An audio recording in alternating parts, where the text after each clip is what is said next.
To be a good liar, you've got to have a great memory. And what were I saying? Oh, never mind. Ladies, gentlemen, and variations thereupon, this is Modern Escapism. Got it.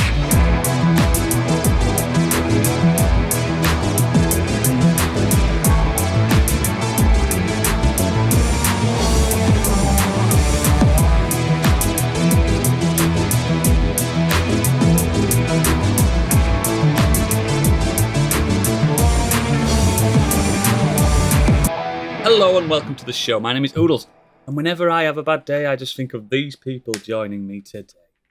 First, we have Stig. He's reliable, he's default, but in times of uncertainty, he's the backbone you need. You thought we're going to slag him off? No, never. Hi. Hello. Also, we have Candy, a wild card, a dreamer, but with artistic flair and strange hygiene habits. Can't deny it. Then we have Biggie, old-fashioned, a classic, a good runner like your mum's new boyfriend's Ford Cortina, and a bit politically challenged. Free the nipple! Fucking hell.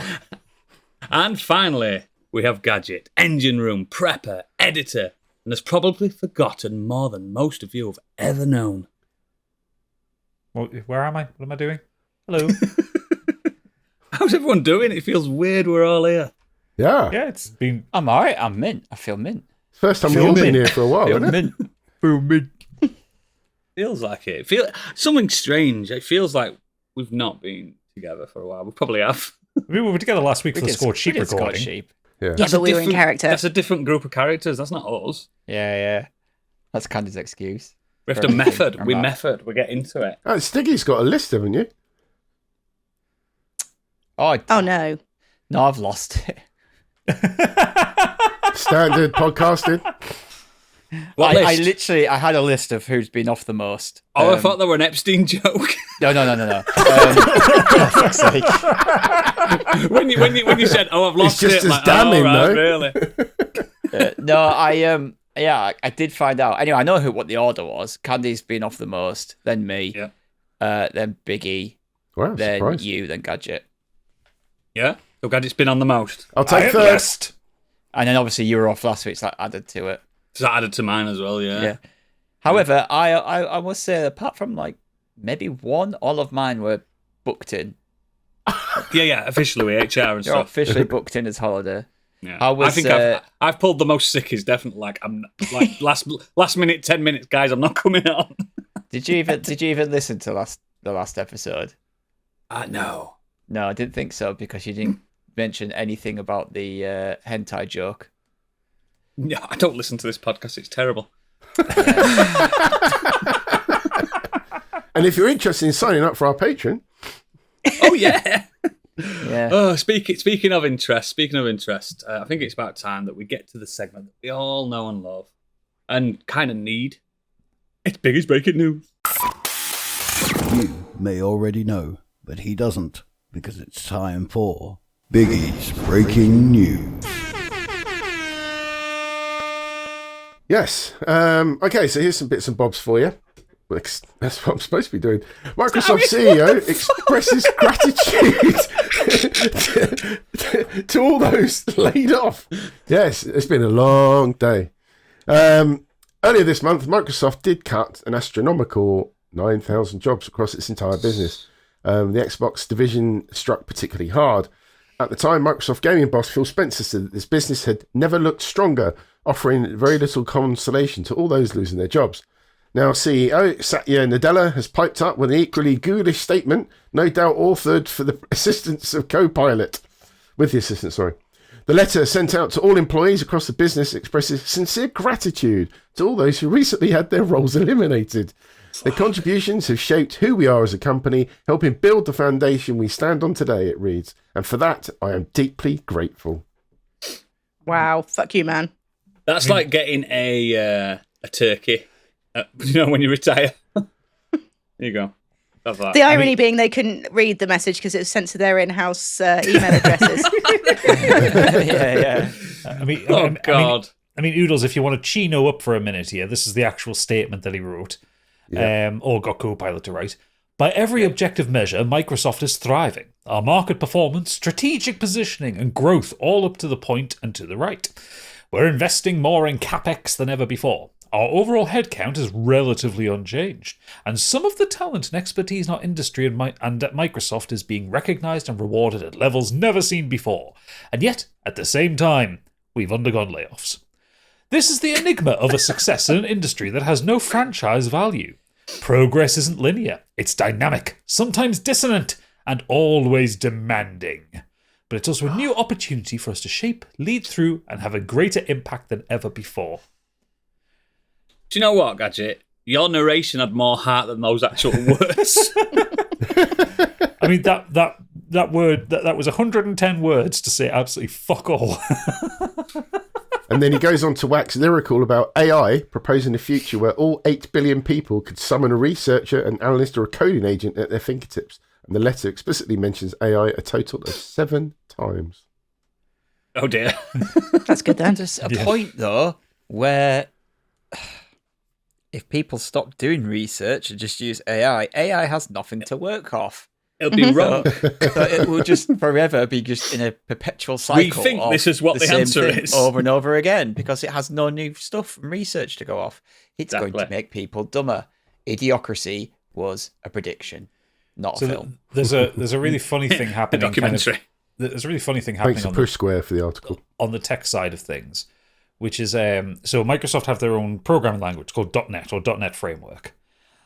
People who develop in it have been noticing some weird shit recently, and someone did an investigation that, based on some kind of publicly available code, that it looks like Microsoft, and don't quote me on this, I'm not 100% sure if this is true or not, but it looks like Microsoft is using Copilot to help enhance .NET, but as a result, it has meant that it has failed to do maths properly. And you kind of want your coding language to be able to do correct mathematics. Like, a calculator is not a coding machine, but it can still do it better. Yeah, well, because what they posed like very specific maths problems to it, like even like stuff that would be like, they sent one which was to basically create a top-heavy fraction. That's what the result should be. Yeah, and they got it wrong. Fuck off! Even I can do that now with pen and paper. Yeah, exactly. Yeah, me too. Oh, sorry. But the point is, the very powerful coding language that powers a lot of things in the world was getting it wrong because Copilot has been, quote-unquote, enhancing it. But yeah, other than that, though, we do love our AI overlords, and we think artificial intelligence is lovely. Yes. Biggie is entirely ChatGPT now. Thank you, lords. Next. No, Biggie's Grok. What with that fucking sex Hang on, chat? I am still processing your answer. Have you seen that fucking grot bot that you can get? But it's a grot, yeah. Yeah, I Where have. it's like some fucking sex chat bot with an anime avatar. You pay $30 a month for. Let's not talk about AI girlfriends, please. Still So, moving on. Former Xbox console exclusive Forza Horizon 5 is the PS5's highest selling game of the year so far, says Not a analyst. shock. I just think it's brilliant. Apparently, it's the game is so brilliant. far surpassing 3 million copies sold. The second highest selling PS5 game so far this year is Monster Hunter Wilds, 2.9 million. Don't count me and Gadget on that one, does it, unfortunately? No. The rest of the list is pretty much dominated with RPGs in the top 5. Third place is Assassin's Creed Shadows, about 2 million. Elden Ring spin-off Night Rain, 1.4 million. That's sort of a ridiculous amount. Did. Claire Obscure is in next with 1.4 million copies. Cool. That's just on PS5 as well. Like Claire Obscure has sold about 5 million in total by now. Yeah. Awesome. Well, it was always going to happen like that. It's like if Gears or Halo get launched on there, they'll sell massive bucket games. loads. It's They'll be other way biggest around ones. as well. If you only had an Yeah. Xbox and they brought The Last of Us Part 2 to it, it would sell That'll be fucking... it. Yeah, it's shed loads. Yeah, of course it would. Of course it would. Forza Horizon's fucking brilliant. Yeah. It deserves it. It deserves it. Next. Ubisoft says Star Wars Outlaws failed due to declining interest in the franchise. Bullshit. I don't put this in there quite specifically- believe that. I put this in there specifically because I saw this on Reddit and it was just like, so EA releases Jedi Fallen Order 2. I can't remember what the actual name of it was. Jedi Survivor. And that sold 3 million copies. Yep.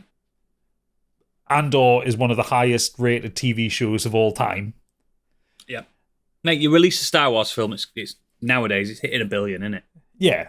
Even the average, like, Rise of Skywalker hit 1 billion and it was shit. Yeah, exactly. I think it's doing fine. I'd like to own 0.1% of that IP.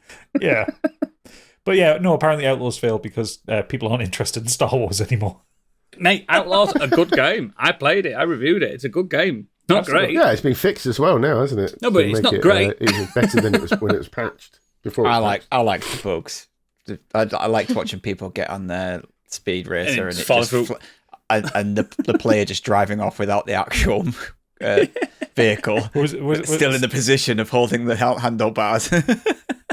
My favorite one of all Leave time him was like, this game's pretty stable. It's holding up well. And literally, as he said that line, Yeah, the player it falls falls through through the map. I like it. Bring back the Timing of book it's cut. just Back the book cut. Yeah, well, whatever. Play it if you want. it's Probably like cheap now. Mass Effect Andromeda. Like my only interest in that game is literally the bugs. the bugs. Yeah, Yeah, Once it's they a fully once they proper, fixed like- them, it wasn't fun anymore. It's a fully competent game nowadays, and it's like, I'm not bothered now.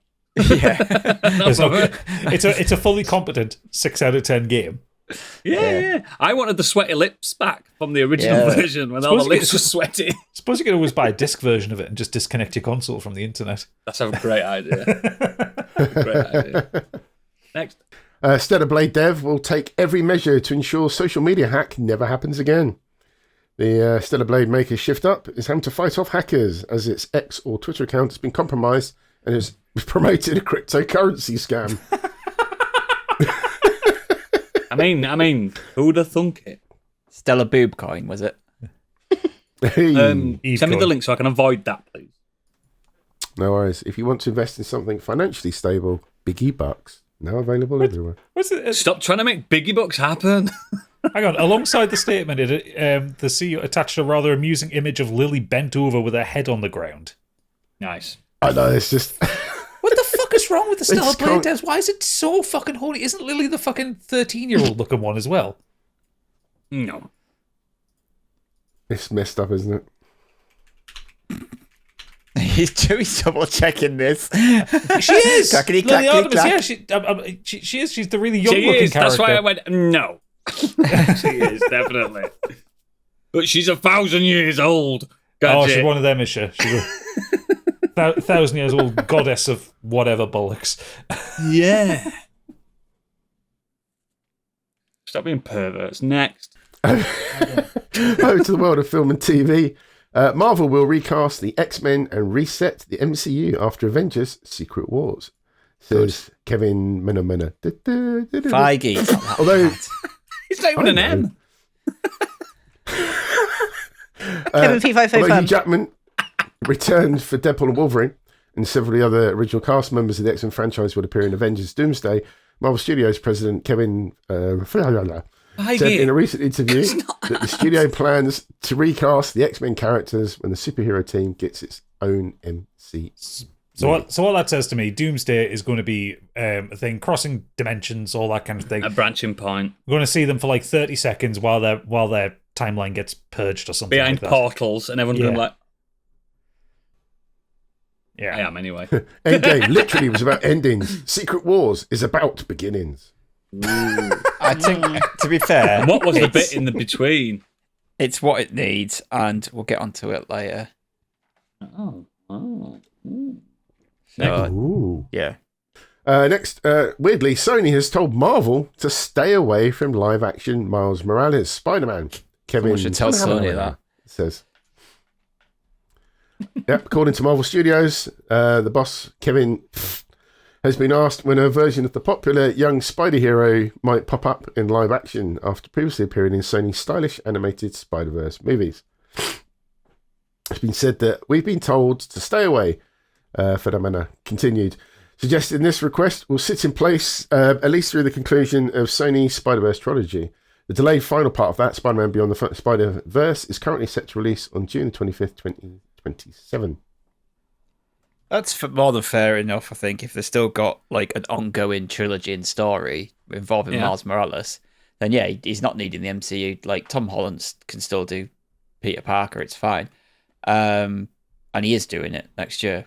So, yeah, it's fine. But, you know, they can't avoid it forever. And Sony should just keep their mouth shut when it comes to live action stuff. Yeah, 100%. Yeah, that's Tell me real. Venom the Last Dance wasn't the best film ever made. Eddie. Next. Well, speaking of live action, Nintendo confirms the actors that are set to play Link and Zelda in the live action Legend of Zelda film. Zelda will be played by Bo Bragason and Link by Benjamin Evan Ainsworth. Love the work. Yeah, no, they I are. just can't see this being good. I don't know how they could. Like, I really want to be. I didn't even know it was real until you've just make. said it. I thought it was a joke. No, I'm. Yeah, I've got to be optimistic, Candy. As long as the guy knows he's heps, Hey, then yeah, Who's playing Navi? Hey, no listen. one hopefully. I mean, Oodles. This is I'm going to copy the image link. This is the lad who's playing Link. I don't think they'll have chosen them without being really bad. happy. Just looks like a little fairy, which is supposed to. Yeah, it's not like when they did the Mario and they could just cast voices and it doesn't, and that was fine. Everyone's voice in that was fine. I didn't have any issue with anything of that. So yeah, we'll see. It's meant to be the first part of a trilogy, which is always kind of. I think. How do you think the storyline will go? Do you think they'll go for a sort of I reckon he'll have to save that Princess humour Zelda mix, from or do you think it's all going to be Ganondorf. Lord of the Rings seriousness? I think what it'll be will be the same story that is told in every single Legend of Zelda thing. Zelda is somehow missing. Link has to go rescue her. He pisses about for a little bit, and eventually gets her. Yeah, and he has to go through Smashing vases. He has to go through 4 very specific towns. At some point, he'll piss off a load of chickens and they'll attack him.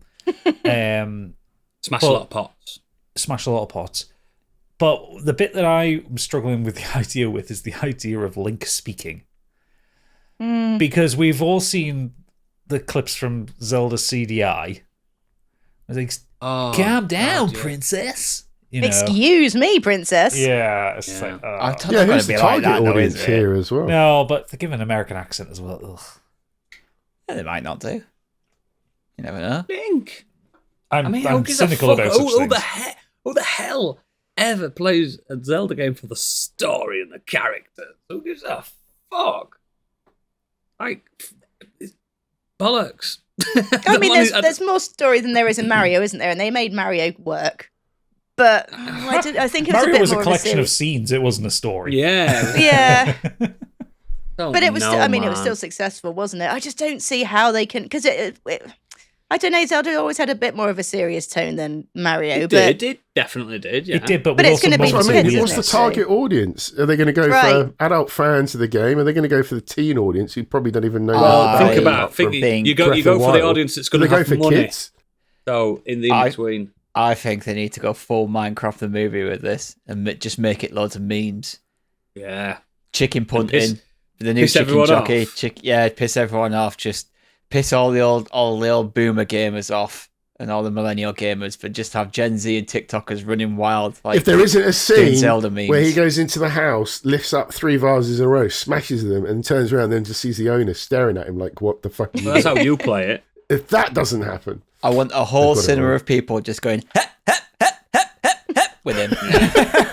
And they're all going, While Link's rapidly backstepping through water. Yeah. when he lifts his first box up, his chest, and everyone in the audience goes, yeah!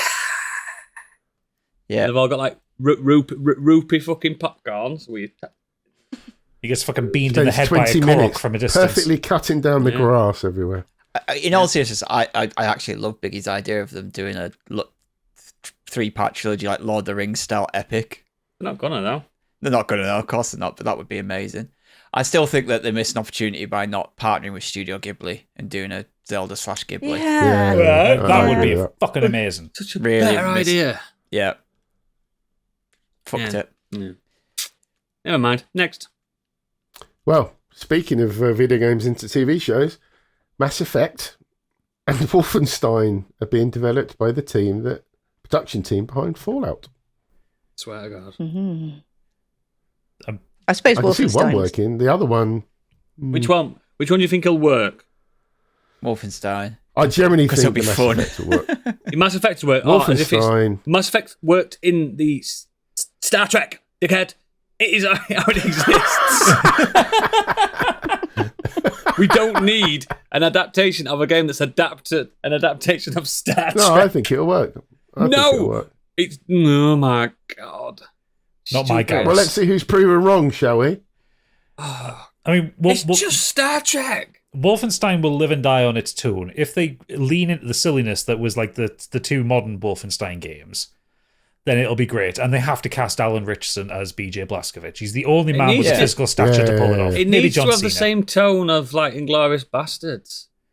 If I don't see Alan Richardson shagging his pregnant wife while being rained on by Nazi blood, then what's the point? If I don't see Alan Richardson in a wheelchair with machine guns strapped to the armrests, Yeah.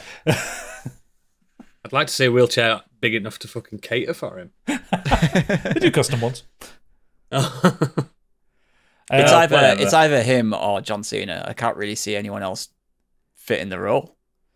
Yeah. Yeah, because it's going to have to be someone fucking enormous to pull it off. Like, it's because BJ Blazkowicz, like Doom Guy, is fucking enormous.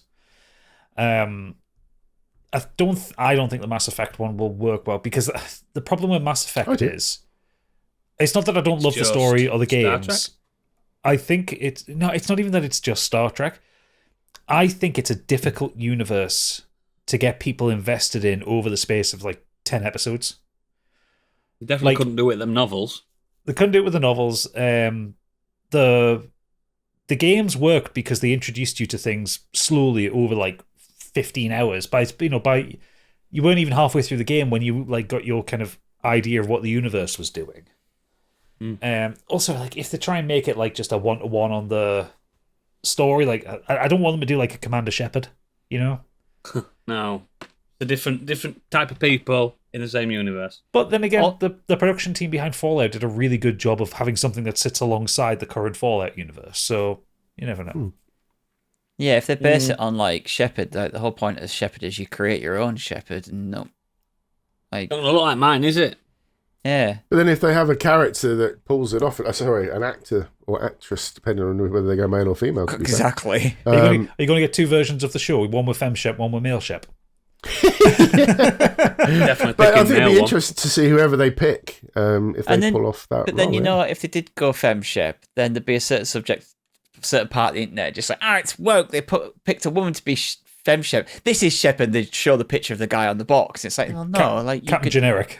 Yeah, like literally just the most generic looking dude ever. I don't think so. It's even more generic looking than me. Come on. No, there we go. Also, like the official logline for Wolfenstein is the story of killing Nazis is evergreen. I think that says a lot about the tone that they're going for. That's what I mean. It should be like Inglourious Bastards, where they don't shy away from scalping Nazis. You know what I mean? It should be just raw and funny. I know it's an heavy topic. You bring me the scalps of every Nazi. Yeah, exactly. So fucking good in that. Next. Okay, so we've had a bit of fun. I guess this is the part of the show where we have to make some sad announcements. By the time you hear this, you're probably well aware of who we're talking about.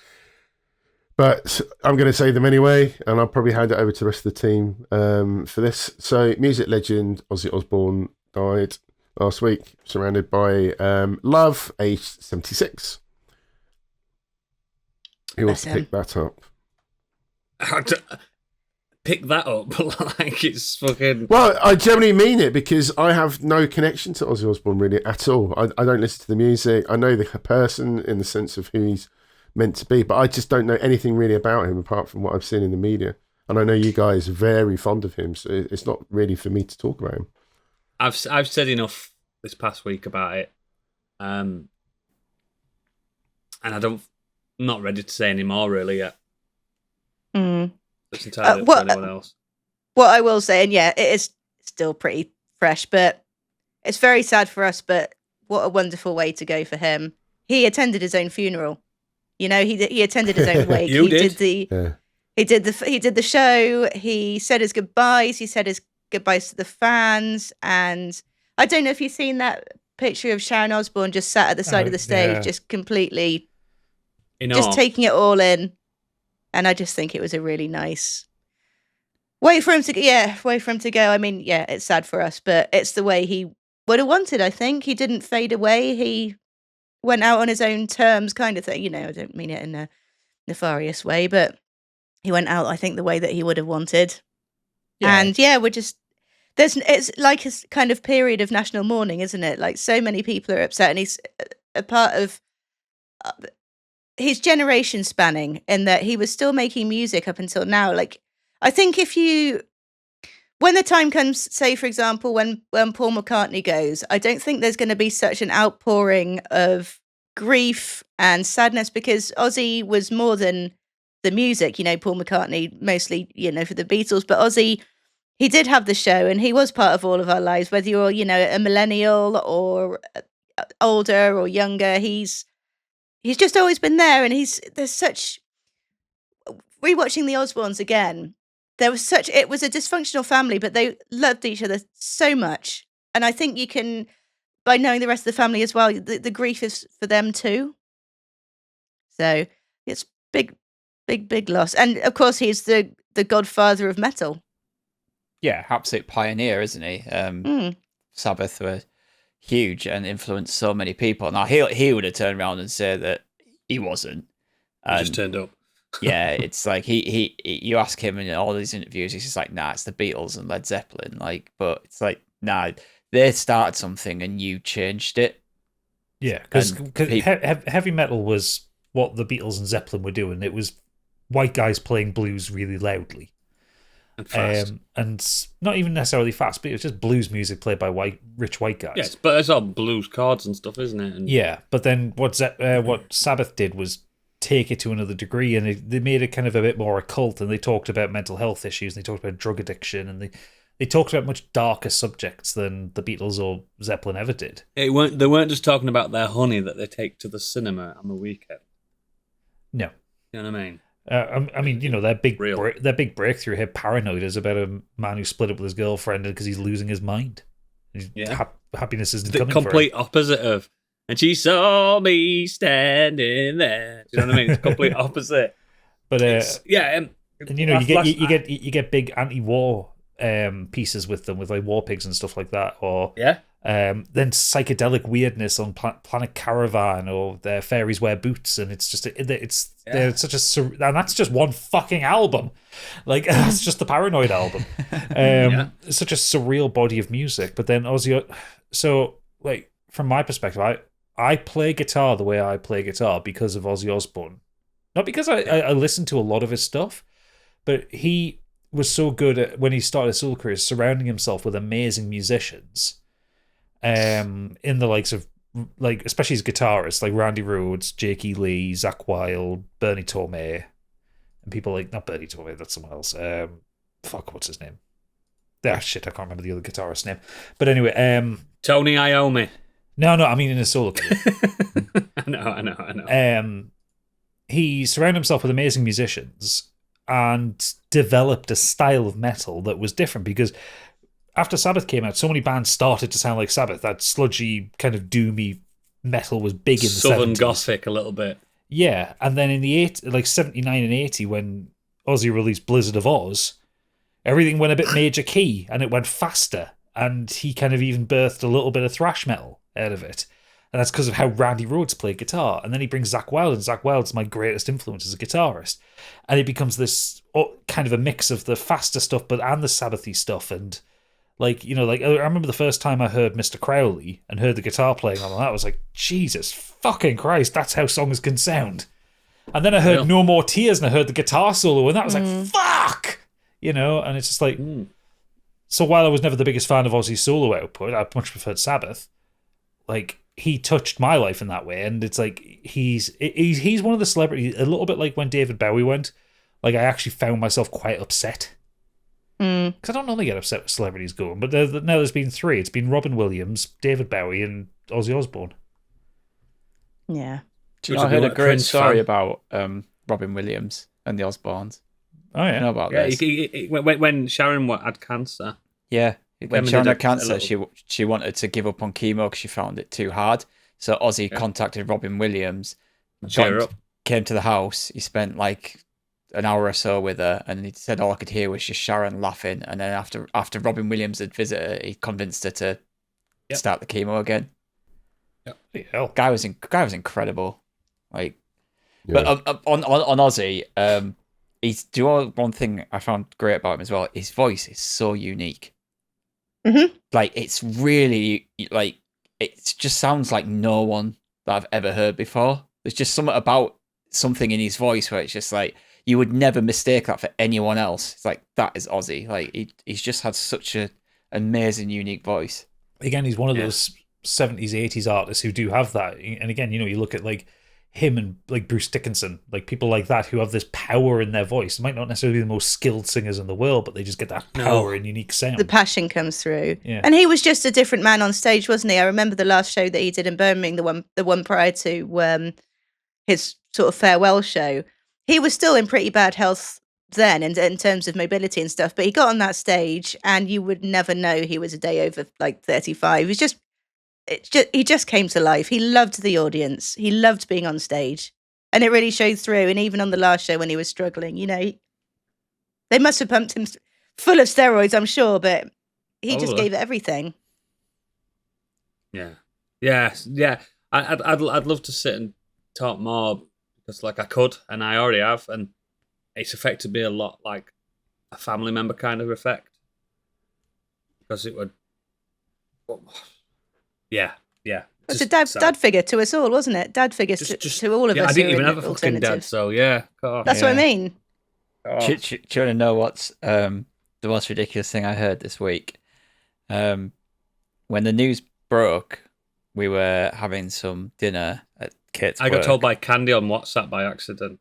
And we were sat there and me and Kate talked about it, and her colleague came up and she was like, "Oh, Zach, Ozzy Osbourne's died." And he was like, "Oh, Sharon's husband." And I was like, "Wow!" That's the divide between. He's quite young. He's like early to mid 20s or something. We were just like, her really? husband from the X Factor. I was like, "Oh mate," I was like, "No way, that's how you know who Ozzy Osbourne is. He's just the husband of Sharon." I do. He probably would have liked that. I don't know. Yeah. I think I would have got my punching fists out for that. Ozzy Osbourne would have liked that. Yeah. One thing it did do as well, though, is it actually, because his music's been trending on TikToks and YouTube, I started the Crazy Train, and all of a sudden the girls just start going, "Aye." I was like, "Oh, no way!" Yeah. Oh wow. My kids haven't had a choice of the whole life. They already know who Black Sabbath is and stuff. They don't get a choice. Quite surprised that Ozzy didn't chart this week after it, but maybe. Paranoid by Black Sabbath hit number 32 in the charts. The Osbourne TV show is trending on Prime. I was going to say, I bet that's going to come back. Yeah, we watched. I've seen so many clips, like on like reels and shorts and stuff.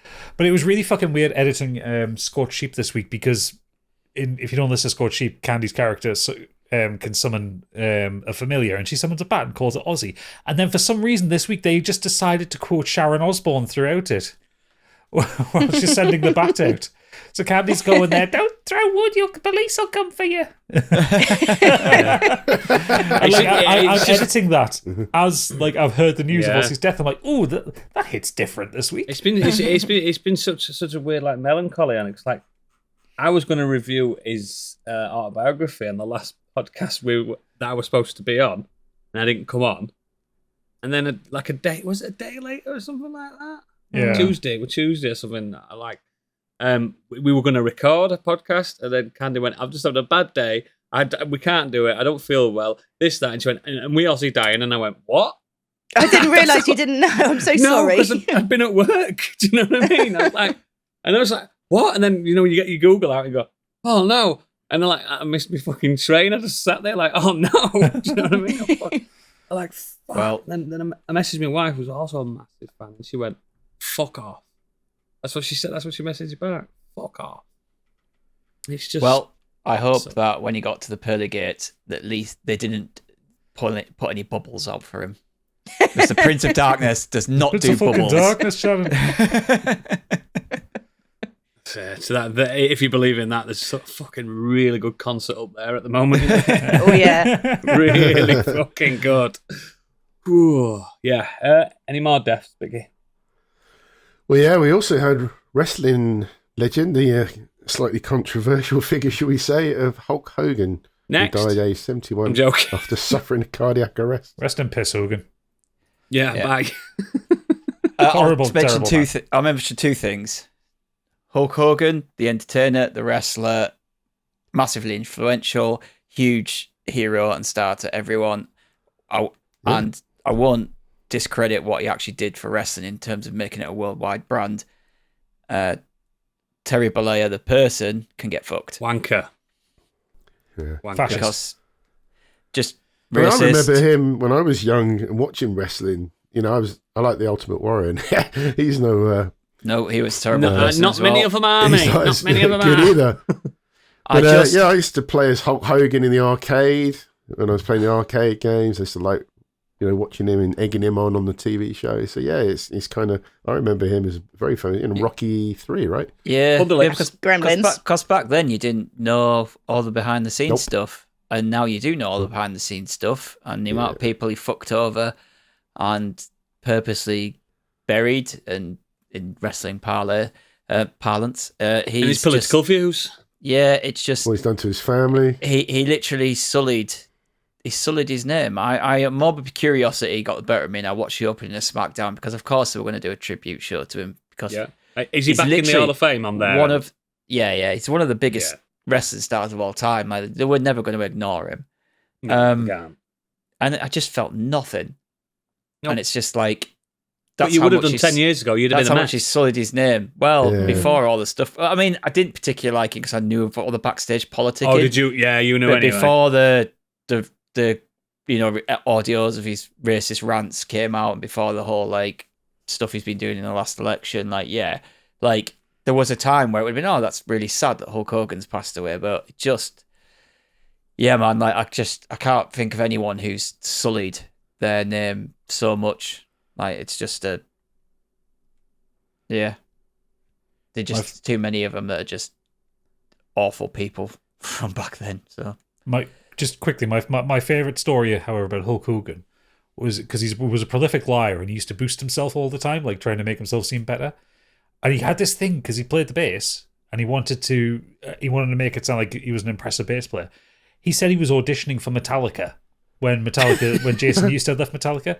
And then, like, Howard Stern asked Lars Ulrich about it in an interview, like, at the time. He says, No. I've never met Hulk Hogan. I've never spoken to him. He's never been on the phone. He's not auditioning for us. guy lied so much. One of the ones he said that it's SummerSlam 92. He's like, oh yeah, I did this and did that, and then I met a Make-A-Wish Foundation kid. He's like, you were at SummerSlam 92.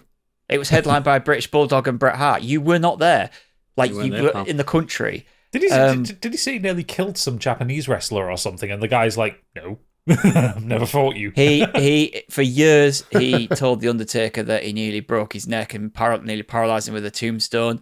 Eventually, the Undertaker doesn't like watching his stuff back. Eventually, he watched it back and he's like, his head's nowhere near the ground. He says, I fucking knew it wasn't. I'm a professional. Yeah, I'm more sad about the fact that too much. I know, but I'm more sad about the fact that someone who was so pivotal to something I absolutely love Yeah, he was iconic. back shat then. on his legacy so much. Yeah. No, it's not By that. being You're more awful. disappointed about it. Disappointed, yeah. Disappointed. It's a shame. But yeah, we're giving that bigot too much of. Yeah, now if we're still doing this airspace. when Bret Hart dies, then yeah, you'll see Different me in story. tears. Oh, yeah. Different story. Any more? Fucking deaths, Christ. Well, yeah, sadly, one more. Candy will probably be able to speak a bit more about this, but Bethesda veteran and father of the Elder Scrolls, Julian Lefebvre, passed away. Huge. Aged 59, which is no age. Yeah. It's been a bad week for Candy. It has. It truly has. Pioneer of the Elder Scrolls and sort of head honcho really before my husband was. And, Your husband had a lot to say about him. He was like a life-changing person. Do you know what I mean? And really nice things actually. Not corporate bullshit. It was just nice. Yeah. He was. He was Bethesda's version of John Carmack. He was a technical wizard. That's the best way of doing it.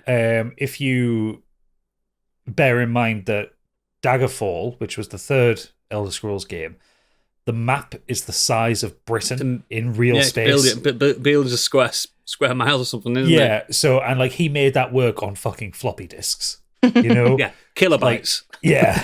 So it's like the man was a technical wizard. So it's not so much because he was chief Everyone engineer. owes a lot to him. Yeah, he wasn't like the studio head like Todd Howard is, but he was like the chief engineer. He made that shit work.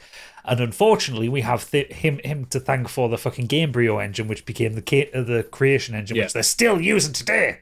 Well, they can't get rid of it now. That would sully his legacy. They're going to call it the Legacy engine now, and it's not going to be any different. It's just going to have a different logo. Yeah, he's such a fucking. I think that's the last of the deaths this week. I can't handle any. There's a lot. I saw a video on TikTok today where someone was doing the salt circle on people that are still alive to make sure they stay alive. Yeah, like Dolly Parton and Willie Nelson. And I was like, are they still fucking alive? Dolly Parton, they just released an album last year. I didn't know Willie Nelson was still alive, but now Still I feel touring? shit because I've said it. Because remember, guys, I had Ozzy on my Deadpool this year, and I feel so bad for it. Bloody did. This is your fault. It's so bad. But points are points, aren't they? Come on. That's what he would have wanted. That's what he would have wanted. Okay, over to the bullet points. Tell you what else is still alive. Grand Theft Auto 5 is 12 years old and has sold more than 215 million copies. But as of this week, it's officially a brand new release in 2 regions, Saudi Arabia and United Arab Emirates. Fucking nice. It's now been released in 2 regions with a joint population of over 40 million people. Oh, fuck. So It's going GTA up 5 again. will likely add a few million more sales to its current total. That's so cool, though. I don't care what people say and moan about it. I think it's fucking cool, man. It's just fucking... It's such the anti-game game as well, because it takes the piss out of fucking everything. It gets away with it. I was listening to the Rest is Entertainment podcast earlier this week, and they were talking about how Grand Theft Auto 6 is apparently Rockstar's internal projections are that it'll gross nearly $7 billion in a week. Oh yeah, it's like an industry changing game at this point. I read something the other week about it. I've done some research for something, and apparently they're predicting that the average modern household, will have 3 copies of that game, which has never been 2. like. Really? I double dipped on it. Yeah, I think I might have done then. Yeah, I think I don't help that average. 360, and then on PC. Yeah. I've had 360 PS4 and PC. There you go. It's not many things can say that. I've not finished any of them. Can. Never finished No, it. same here. But online was where it was at on the PC for me. That was great. I got lost. It's so good. Out of that. I think it's good because for that moment when 6 comes out, a lot of people are going to forget a lot of crap that's going on, aren't they? They're just going to enjoy the fucking selves. I think what would be I interesting think also is it's a to good know, once we hear those sort of initial sales figures and maybe a bit later what they make as it's coming to sort of a little, I don't know, plateau. But I'd love to know how much they invested in making it compared to what they make. Oh, GTA 6? It's about 2 billion. It's already said 22 billion, yeah. No, 2 billion. Not 22 billion. 22, fucking hell. 22 Even billion. any kind of billion. $22 billion. No, it's like they could have paid fucking 5 billion to make it, and it's still going to make money. Yeah, it'd be interesting to know what they get back. Because like everyone in this podcast is going to buy it. Everyone that's listening to this podcast is going to buy it. Everyone that they know is going to buy it. I'm not going to buy it. So that's 10 copies then. You are going to buy it. You are going to buy it. I might buy it when it comes on PC, but it's not the kind of game I want to sit and play on my console. You're going to buy it. He's going to buy it. It's the only way I can play it. Yeah. Same. Yeah. Nice I mean, flump in front of the console. I mean, it's not coming out on PC, so Not yet, but it Still will gonna do. buy it. yeah. Still gonna buy it. Everyone's gonna buy it. Someone finished Red Dead Redemption 2, man. Give us a fucking chance. Pip's gonna buy it then, and she's gonna play it. It's gonna be in your house. Yeah, Pip didn't get it. Definitely. Go on. This is supposed to be bullet points. Xbox U-turn as the first step towards gamers rejecting $80 games. Yes, they decided to lower the price of The Outer Worlds 2, which was initially going to be one of its first ever games, going for $80 US. Apparently, the pre-orders were that bad that they've had to rethink their strategy. And they're still not that good. Because it's come to Game Pass, so no one's... Yeah. Of course the pre-orders are Gonna bad. buy it. Also, I still wouldn't call an Obsidian a AAA studio yet. Like, we played Avowed. It was quite good. It was quite good. I It forgot was very it came double out. A. I forgot it Yeah. came out. Very We good. just talked about it for 1 week.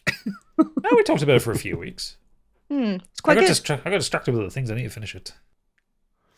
You don't actually. No, you don't. You've got the good bits done. I don't think I'll ever go back to it. Just too many other things to play. Great. What a good game. Sony invests in Elden Ring publisher Bandai Namco and signs strategic partnership to They're gonna invest buy 'em. in $464 million. They're going to buy them. They're going to buy them. I mean, $464 million has only acquired 2.5% of the business. I don't think they're going to buy them. I still think they are. I mean, Bandai Namco might buy Sony. I think Sony would be more likely to pick up a studio that Bandai owns. From Soft. No, from Software Independent. Bandai just They publish are, their aren't titles. they? Yeah. They Yeah. just publish it. But I could see Sony yeah, trying, because both Sony and Tencent invested in FromSoft a couple of years ago. Yeah, they did. I wonder if Sony might try and make a play for FromSoft at some point. I think. Yeah. Just a full on, we're having them. Yeah. Cool. Well, let's see what happens next. UK citizens using Death Stranding 2 on PS5 to bypass porn blocks. As Totally alluded gonna try to that. earlier, It works, Candy. I've tried it. by using your smartphone camera when you're asked to provide evidence of who you are by putting your face inside the face on the camera, and it opening allows your you mouth. to log on to whichever site you're trying to get on. Apparently, not- if that's you not- put it no, up no, in no. front. You put your face in it, and it asks you to do things. So that's why they're using photo editor mode on that, because you can make Sam do things. So it'll say like, So it's- open your mouth for 3 seconds, and you go. But if you can make Sam do it on the photo editor, so you can't just do it with a still picture. It's Okay. that, or upload your passport. Good luck. Lot of Pornhub admin people going. A lot of Norman Reedus has visited this site a lot. He's You fucking just log wanker. into the same account every time. What's wrong with him? Man has not stopped wanking for the last 24 hours. Power And he's got an wanking. eclectic choice of movies he likes as well. Yeah. Why has he got a baby in with him, though? He's always covered in oil or tar. What's he doing? He's a mechanic. He's just been tarring roof, hasn't he? Yeah, tarring a roof, that popular fake pastime that they're still doing in America. Oh, God. Like a working men's pub. Okay, next up, Evil Dead Burn has officially started shooting for summer 26. Evil Dead Burns. Yeah, 2 years after Lee Cronin's Evil Dead Rise, this is the next installment of the Sam Raimi horror saga. It's not entirely sure if it's connected or not. It's not. I guess we'll find out. It's not. In a direct sense. It's not. I'm just saying, it says in a direct sense. So Well, What it's a dig commode. It's not. It was meant to. There's meant to be a sequel to Evil Dead Rise, and for some reason they haven't gone with that direction, and they're just doing a whole. Even though you said it was thing. really good. Yeah, it was really I liked good. it. Yeah. Second best one. Huh. They just don't like in money, a do direct they? sense. In a direct sense. Come on. And then there's been some trailers announced, but on top of that, Stig came up with some late news that San Diego Comic-Con happened over the last couple of days, and there's been some announcements. So I'll quickly run through these. I can't Sorry, believe listeners. this is still going on. The Walking Dead Daryl Dixon gets an official Season 3 trailer, and the confirmed Season 4 will be the show's last. I don't know how he gets it done with all that wanking. He's probably looking like a zombie after all that. Percy Jackson and the Olympians, Season 2 gets a trailer. New Avatar The Last Airbender sequel, Avatar 7 Havens, has been confirmed. Five Nights at Freddy 2 gets an official trailer, blah, blah, blah. Lego reveals a Game Boy full of 8-bit nostalgia. Critical Role's animated series Legend of Vox Machina has got a Season 4 release date. And it's been confirmed for Season 5, and that'll be its last season. And there was a preview trailer for their second show, The Mighty Nine, which is based off their second campaign. Yeah, there you go. There's a sneak peek. No, sorry, there isn't a sneak peek at Peacemaker Season 2. The new poster has been put up. No, the trailer's out for that. I watched it earlier today. It's very good. Oh, it's out now, is it? Yeah. Okay, cool. Gem V teaser hints at a bloody Season 2. Shock. Of what? Gen V? Oh, yeah. Got to that. I've watched the Predator Badlands latest trailer. I am interested. I don't know quite how I feel about it, but I'm interested. People have said that their second trailer is a lot better than the first one. So yeah. Not much. I also watched Tron Ares. No idea what's happening in that, but Jared Leto's in it, so be careful. Yeah, I'm annoyed by it because the trailer looks really fucking good, but then there's Jared Leto just Jared Letoing all over the place. Yeah. He's mobbing all over the place. I don't like it. But the film itself looks banging, and I'm really annoyed because it means I might have to go see a film that gives him money. I don't like that. But he's Skeletor in the new He-Man, Masters of the Universe, and everything I've seen from that is just making me want to watch it because it looks so comic accurate.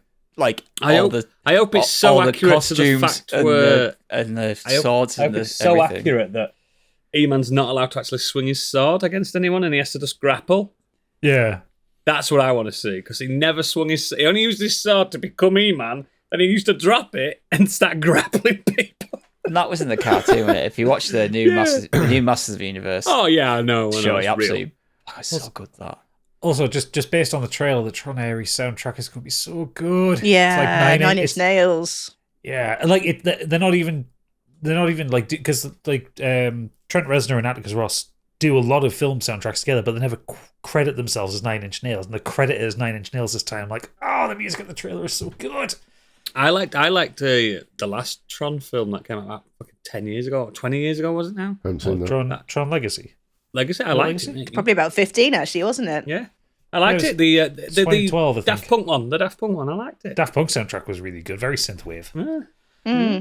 Yeah, it was good. Yeah. Entirely forgettable film, but very nice. Oh, very completely nice forgettable, but it looked great. I like Michael Sheen's turn in it because he was camp as fuck, and I liked Olivia Wilde's arse in it. What more do you need?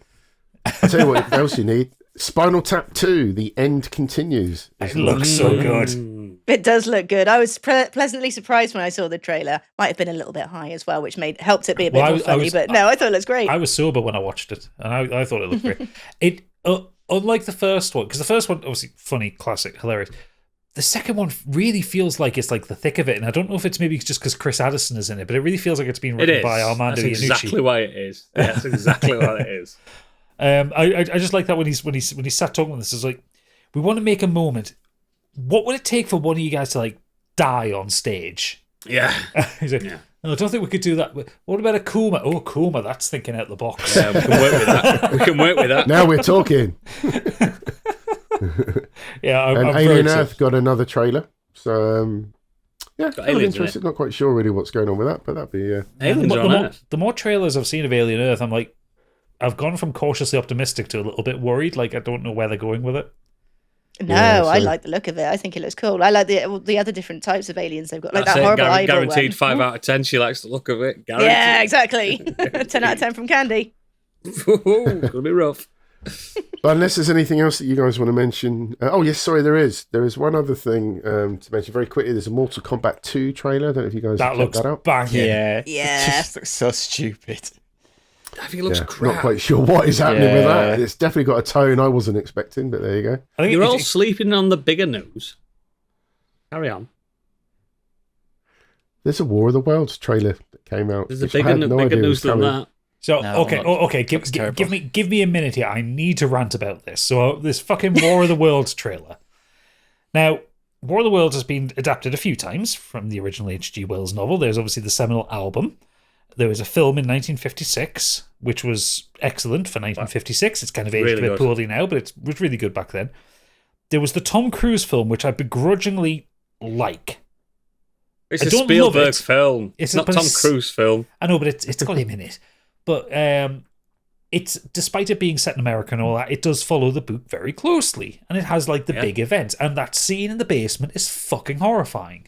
Scary, man. Like it made that film made me realize that like I really want Steven Spielberg to do a horror film, like an actual proper fucking balls to the wall horror film, because I think he'd be do it. really Poltergeist. good at it. But this film, so the concept for this film is Ice Cube, of all people, is a fucking CIA tech guy, I guess, Crazy motherfucker. who it looks like he's spending the entire film doing fucking Zoom calls and FaceTime calls with people who are being affected by the alien invasion. The aliens have invaded Earth to eat our data.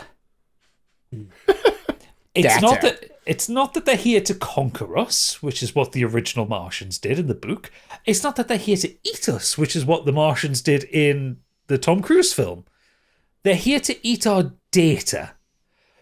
Everything about this film, it's doing the found footage thing, which found footage mixed with the like in-screen thing. What was that horror film? Unfriended. Yeah, there's a something few like- searching, unfriended. Yeah. But like doing that kind of low budget kind of horror film where it's like based in one screen session. Yeah. Host, And is it the works only, really Host well. is the only one that's worked on that. Yeah, I like those. Yeah. And it makes no sense to tell War of the Worlds this way. I don't understand the need for this film. I don't understand why Ice Cube is in this film. I don't understand why Ava Longoria is in this film, other than the fact that she hasn't worked in a while. Neither is Ice Cube, I think.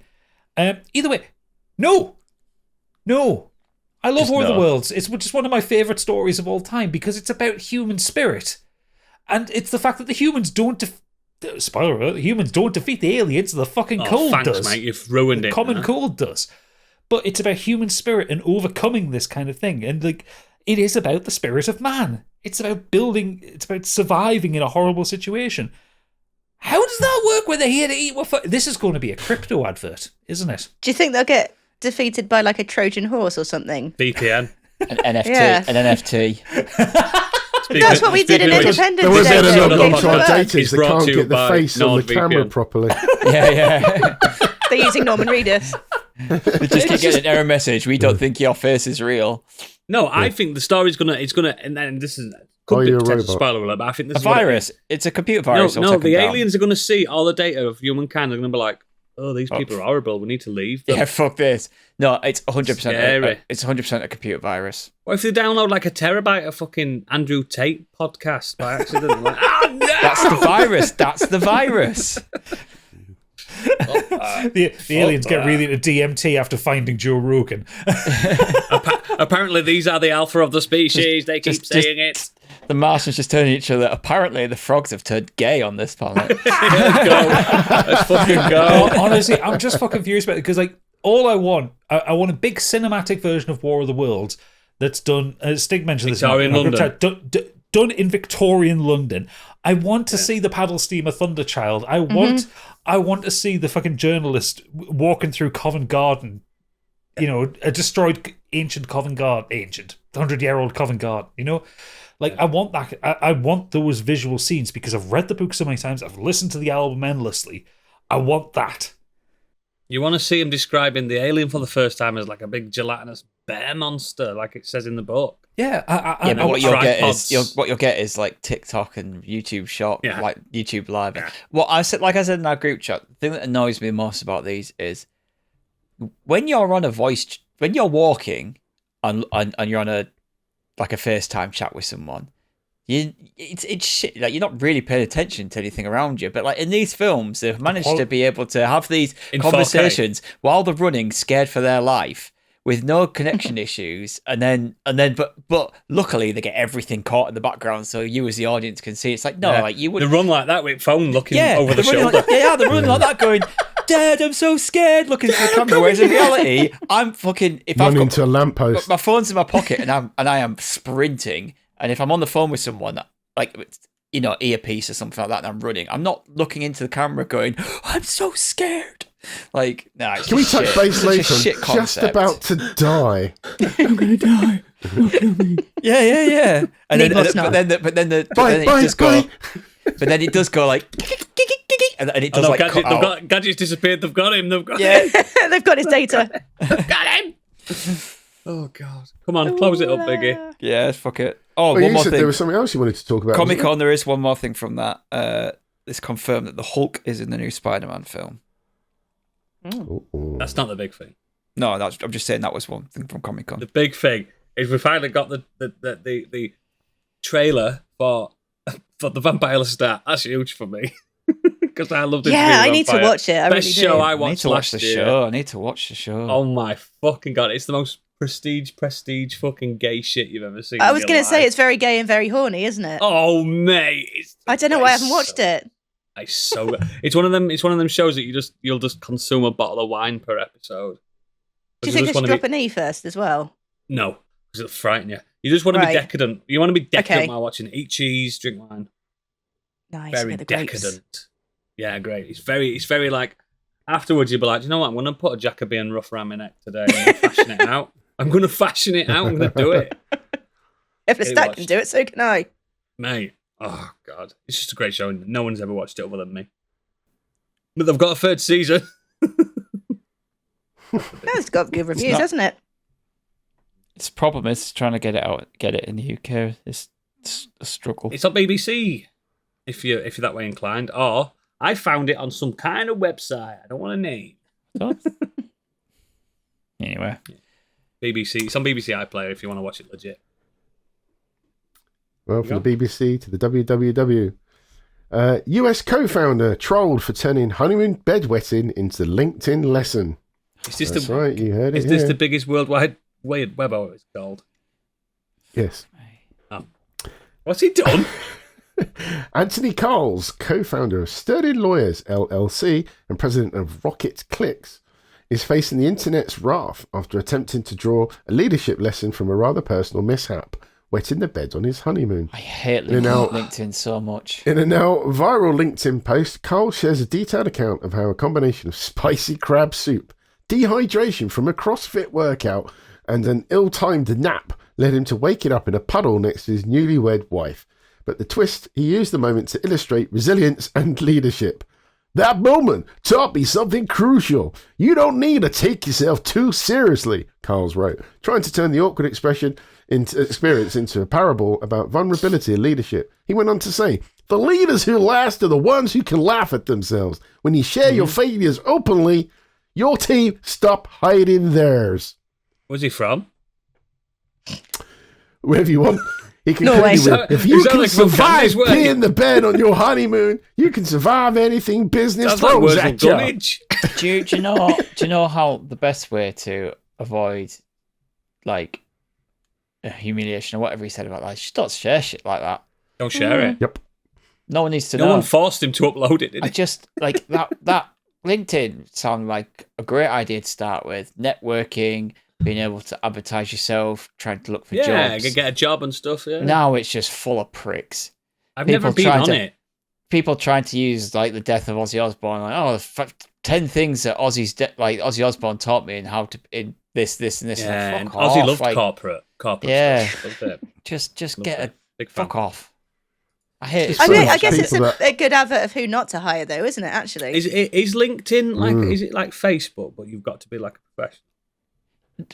That's what do it's you turned even into. have- It's just Or turned do into you a even bunch of have to be a professional? Can you just make no. it up? It's just turned into a bunch of Facebook Mars, like, but from the business world, just posting. I I shit. mean, I don't People use it. I'm on it, but I don't use You're it. on But it? I see people through the workplace. They'll come up and like this that somebody that I know that works with somebody else will like their comment, and it's all this. Oh, I like what they said. That I like what that person. I am pleased well to done. announce that I have got a job at X and X and X. Oh, fuck off. Is that what it's all about? Yeah. Yeah, then people congratulate you after. People 6 like go. years and your- It's your Wages anniversary in Wednesday your where they all job. put the wage slips on. Fucking. What do they do? I don't get it. Honestly, I won't be surprised if people start doing that. One thing that 10 things that sharing my wage with people taught me. That a lot of people can't afford groceries, but I can. Yeah. If there's anything Rolf Harris taught me. Oh, wow. Number one, I'm little boys better have two than little you. toys. Oh, dear. And I'm not a fan of like that. Sounds like fucking Hell. corporate bear baiting Hellscape. bollocks. I'm not a fan. Not a fan. Well, I was also originally going to mention the Coldplay concert moment, but I think everyone's sick of seeing all Yeah. that. So. I will never be sick of that. It was funny on the day. Yeah, it's been Funny on the day. too many people have. And we always love to that's it. see a CEO get destroyed publicly. Phenomenal work. Thank you. What's his name? The lead singer of Coldplay? I've no idea. Chris Martin. Chris Martin. Thank you for your services. Fucking knobhead. Right, let's move on to what we've been doing this week. We'll start with Stig. Why not? Fancy it. Fancy a change. Right. This week, I watched a film that has gone into my top 10 films of the year. Bear in mind, listeners, he has seen about 50 films this year. It's a fantastic film. Is it? Ooh. It's called K-pop Demon Hunters. Nice. Go on. Talk about it. Wasn't going where you thought it was. It's not Fantastic Four. I'll get onto that. K-pop Demon Hunters, though, it's the Netflix animated film from made by I've seen Sony. It has taken the world by storm. I've never even heard of it. You should watch it because it's incredible. Like, it's about a K-pop band, Rumi, Mira, and Zoe, who outside of being a K-pop band are they have secret powers and they protect the world from demons, from the demon uprising. Being real or is it actually good? No, he's real. Zenos, she wrote in about it last week. Yeah, No, I'd seen it because my daughter watched it. I am being for real. Your daughter watched it. I did not expect this film. I watched it because I thought I heard it's really good, and Callie wanted to watch it, and they've been because all the songs have been doing the rounds on the YouTube and stuff like that. So they've been obsessed with the songs. You're my So I was soda like- pop. So I'll sit and I'll watch it, and I'm like, Did you ever feel out of the loop sometimes? she's Do not. I feel out the loop? She's not out the Yeah. loop. I've I do watched not- it. Oh, you've seen? Oh my I god! bloody watched it too. It's phenomenal. It's fucking brilliant. I did know not what expect it it is. to go that hard. The story's great. The animation is amazing. The characters are really fun, and it's basically the girls. The way that the demons, to set it up, is the girls are so close, like sealing the gate like forever, so the demons can never get out. And the They're way constantly fighting demons outside Yeah. of their pop work. You know. And the way that the demons try to change this is rather than just sending like hordes of demons after them because they always lose, what can we do to challenge them is let's take their fans. So they send a K-pop boy band up from the demon world to challenge the girls as like a rival band. Is this a Disney thing? No, it's a Sony. High School Musical? It's Sony Animation. No, it's animated. Oh, it's an anime. So it uses it uses like very similar style animation that you get in the Spider-Verse and in Mitchell's versus the Machines. But yeah, it's really good. The story's great, the characters are great, it zips by, the songs are absolute bangers. The fighting's good when you see it. Yeah, it's really good set pieces. It's been non-stop like on the girls' playlist this week. It's actually top Spotify streaming charts. It's hit number 1. Golden, the big song from the film, has hit number 1 on the Billboard 200. They've submitted it to the Grammys and Oscars for Best Original Song next year. I'm surprised it didn't get a big theatrical release. Apparently, they said because it was quite a niche title, they didn't think that it would actually do well. I only watched it because my daughter wanted to watch it, and I would never have sort of looked at it and thought, well, she probably How did wants to she see know this 'cause, about it? yeah, Is it it's for K-pop. kids? It's because YouTube clips and shorts and stuff. Oh, right. I thought it was an adult thing. No. It's a cartoon, animated cartoon. It doesn't mean it's not for a fucking family adults, film. though, does it? Yeah, but it's not for adults. I've seen Sausage Party. Yeah, it's nothing like Sausage Party. But yeah, I haven't Like met. Studio Ghibli, that could be aimed at kids, but adults also Yeah. appreciate the adults. No, I'm stuff in not. there, yeah. No, I'm just confused that I've never even fucking heard of it. Just when I Finger go, on the pulse, mate. Yep. No. When I go through Check your- the Real Muck forum on it, like everyone's just like absolutely loves it. I I'm gonna was watch so it now. surprised. I was generally so surprised at how much I enjoyed it. I was too. Just because of the concept. I was like, yeah, okay. You look at it, you go, that's a film for like young So girls. it's like blown up And like, just like Squid Game originally blew up. Just blew up. It just become this. In its fucking- own little way, yeah. Yeah. Yeah. So it looks like I think they might do a sequel by the sounds of it. I think it's done so well that I could see them doing a sequel and putting it in the cinemas. Is it I like think fucking it's been in the Korean, cinemas- like Scott Pilgrim or something? No, I think it's been in the cinemas long enough. They put it out for a small theatrical run so it can qualify for awards. But predominantly, It's even got a Netflix. very cool demon Cheshire cat that delivers Oh messages. yeah, the cat's And great. I it's bet He is you. very I cool. bet you it's love so the cat. cool. Absolutely adored him. He's got the same eyes as Majora's Mask. Have you noticed? Yeah, yeah. Looks just like it. And the bird with a little tiny hat. Yeah, that was too. meant for the cat. Yeah. It's honestly, I would anyway, especially if you've got young kids, young girls as well. Like it's like they'll enjoy it. But It's a bit Yeah. Josie and the Pussycats, isn't it, for sort of modern times? yeah, I guess so. Yeah, but yeah, I just really really enjoyed it, and I didn't expect K-pop Demon Hunters to go into my top 10 films of the year so far, but there it is. Mint. And yeah, I really like the song Golden. Mhm. Yeah. It's so the soundtrack apparently it's debuted. I think you mentioned it's debuted at number 8 on the Billboard 200, and then it's gone straight to number 3. So it's the highest charting animated soundtrack of 2025. Yeah. The album also hit number 1 on iTunes /K-pop charts. So it's huge. The music's it's fantastic. It's an actual K-pop band as well, isn't it? That's done the done the music for it. Yeah. So, but really good. I really, really recommend it. So, the other one, I watched the big release of the week. Went to the cinema because, of course, I did. Went to see Bad Guys 2. Yeah, any good? No, I actually did go see Bad Guys 2, but yeah, it was all right. But I'm going to talk about obviously the Fantastic Four. That's really good. You what? That's the old theme tune in it. That's how the soundtrack goes.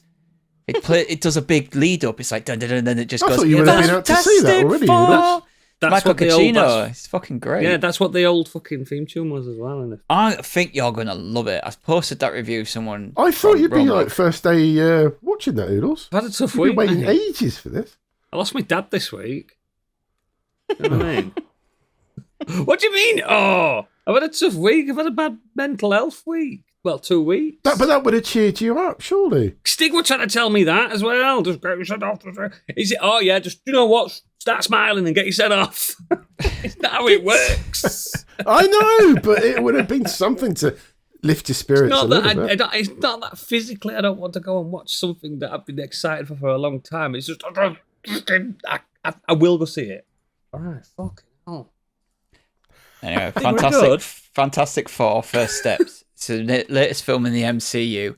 It stars Pedro Pascal as Reed Richards, Vanessa Kirby as Sue Storm, Ebon Moss-Baccarat as Ben Grimm, Joseph Quinn as Johnny Storm, and Julia Garner as Shalabal / Silver Surfer, and Ralph Ineson as the Big Boy Galactus. This is set in a different universe to the normal MCU. And it's set against like a vibrant kind of 60s inspired retro future world. like Jetsons. It's very much Jetsons coded, yeah. And it throws you right into the Fantastic Four. They're a thing. Everyone loves them. They've saved the world and New York countless of times.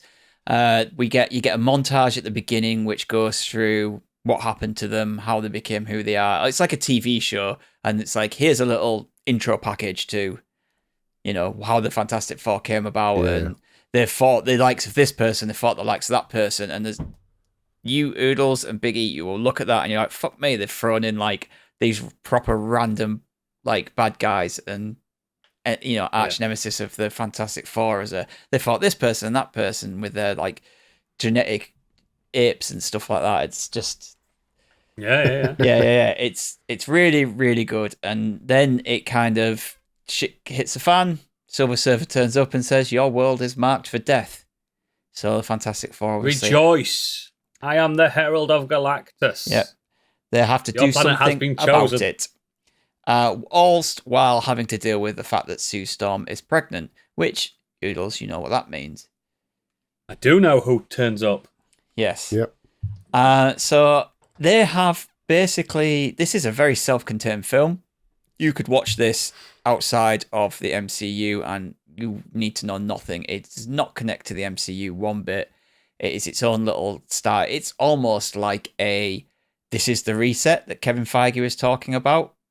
Good. Obviously, it's not, because they're going to lead into Yeah, they're going to Doomsday turn up. and Secret Wars and stuff. So they are going to link in it. But if you just wanted a fun action superhero film without having to do 6 other films research, it's a really good film for that, because it's just, this is the world, this is the Fantastic Four, and this is the shit and that they're having to deal with. But outside of that, like, the family dynamic they all have is brilliant. Like, they have really good banter with each other, but it's never undercut. It never does that thing where, like, the Guardians do, where it's like, and which then Marvel kind of followed suit on, where here's a serious moment and now someone's going to make a joke and a quip and going to undermine it all. Anytime that they do kind of any bit of joking or stuff, it feels genuine. It feels like this is a family, and this is the kind of shit that you would speak to your, like the kind of shit comic you was give your always like family. that, especially between Ben Grimm and Johnny Storm. Yeah, Those and you guys get had that. sort of You get that in this film as well. Like, Ben is probably the best character in this, and thankfully he doesn't spend the whole film just moping around the fact that he's a rock monster. He's pretty Trying much to pick things up. He's pretty much accepted it and rejoiced in it, and he kind of plays to the crowd as well. And Remember Johnny Gadget when he couldn't pick that wedding ring up? Yeah. Johnny gets to use his intelligence. He's not just a ladies' man and a wisecracker. I mean, he actually gets to use his PhD that he's got. He actually gets to use his intelligence in this. Reed is just at constant turmoil, being the world's cleverest man. It's like he's constantly out, like, I have to think of what to do to keep people safe. I have to think of this. I have to think of that. Full of brilliant, fun inventions. The car's there. Herbie's there. Nice. The rocket ship is there. Like, it's Yeah. The VW. it's full of great stuff. It's full of little cameos that you'll love if you know the Fantastic Four, like, lore and stuff. You'll get a good kick about some of the cameos you get in there as well. And yeah, I really, really enjoyed it. It still isn't. It's out of the big 3, like, kind of superhero films that come out over the summer. I still prefer Superman and the Thunderbolts over it, but it's like right there, just below it. It's not like It's nice to have 3 good ones, isn't it? it's not this drop of Brave New World. Like, there's a massive gulf there, but Yeah. like, those 3 films are all like, they're all 4-star films, so they're all like very close to each other. But it's probably just my least With the favorite. assumption of this film doing fairly good numbers, I would assume there'd be a sequel of some description with them as well.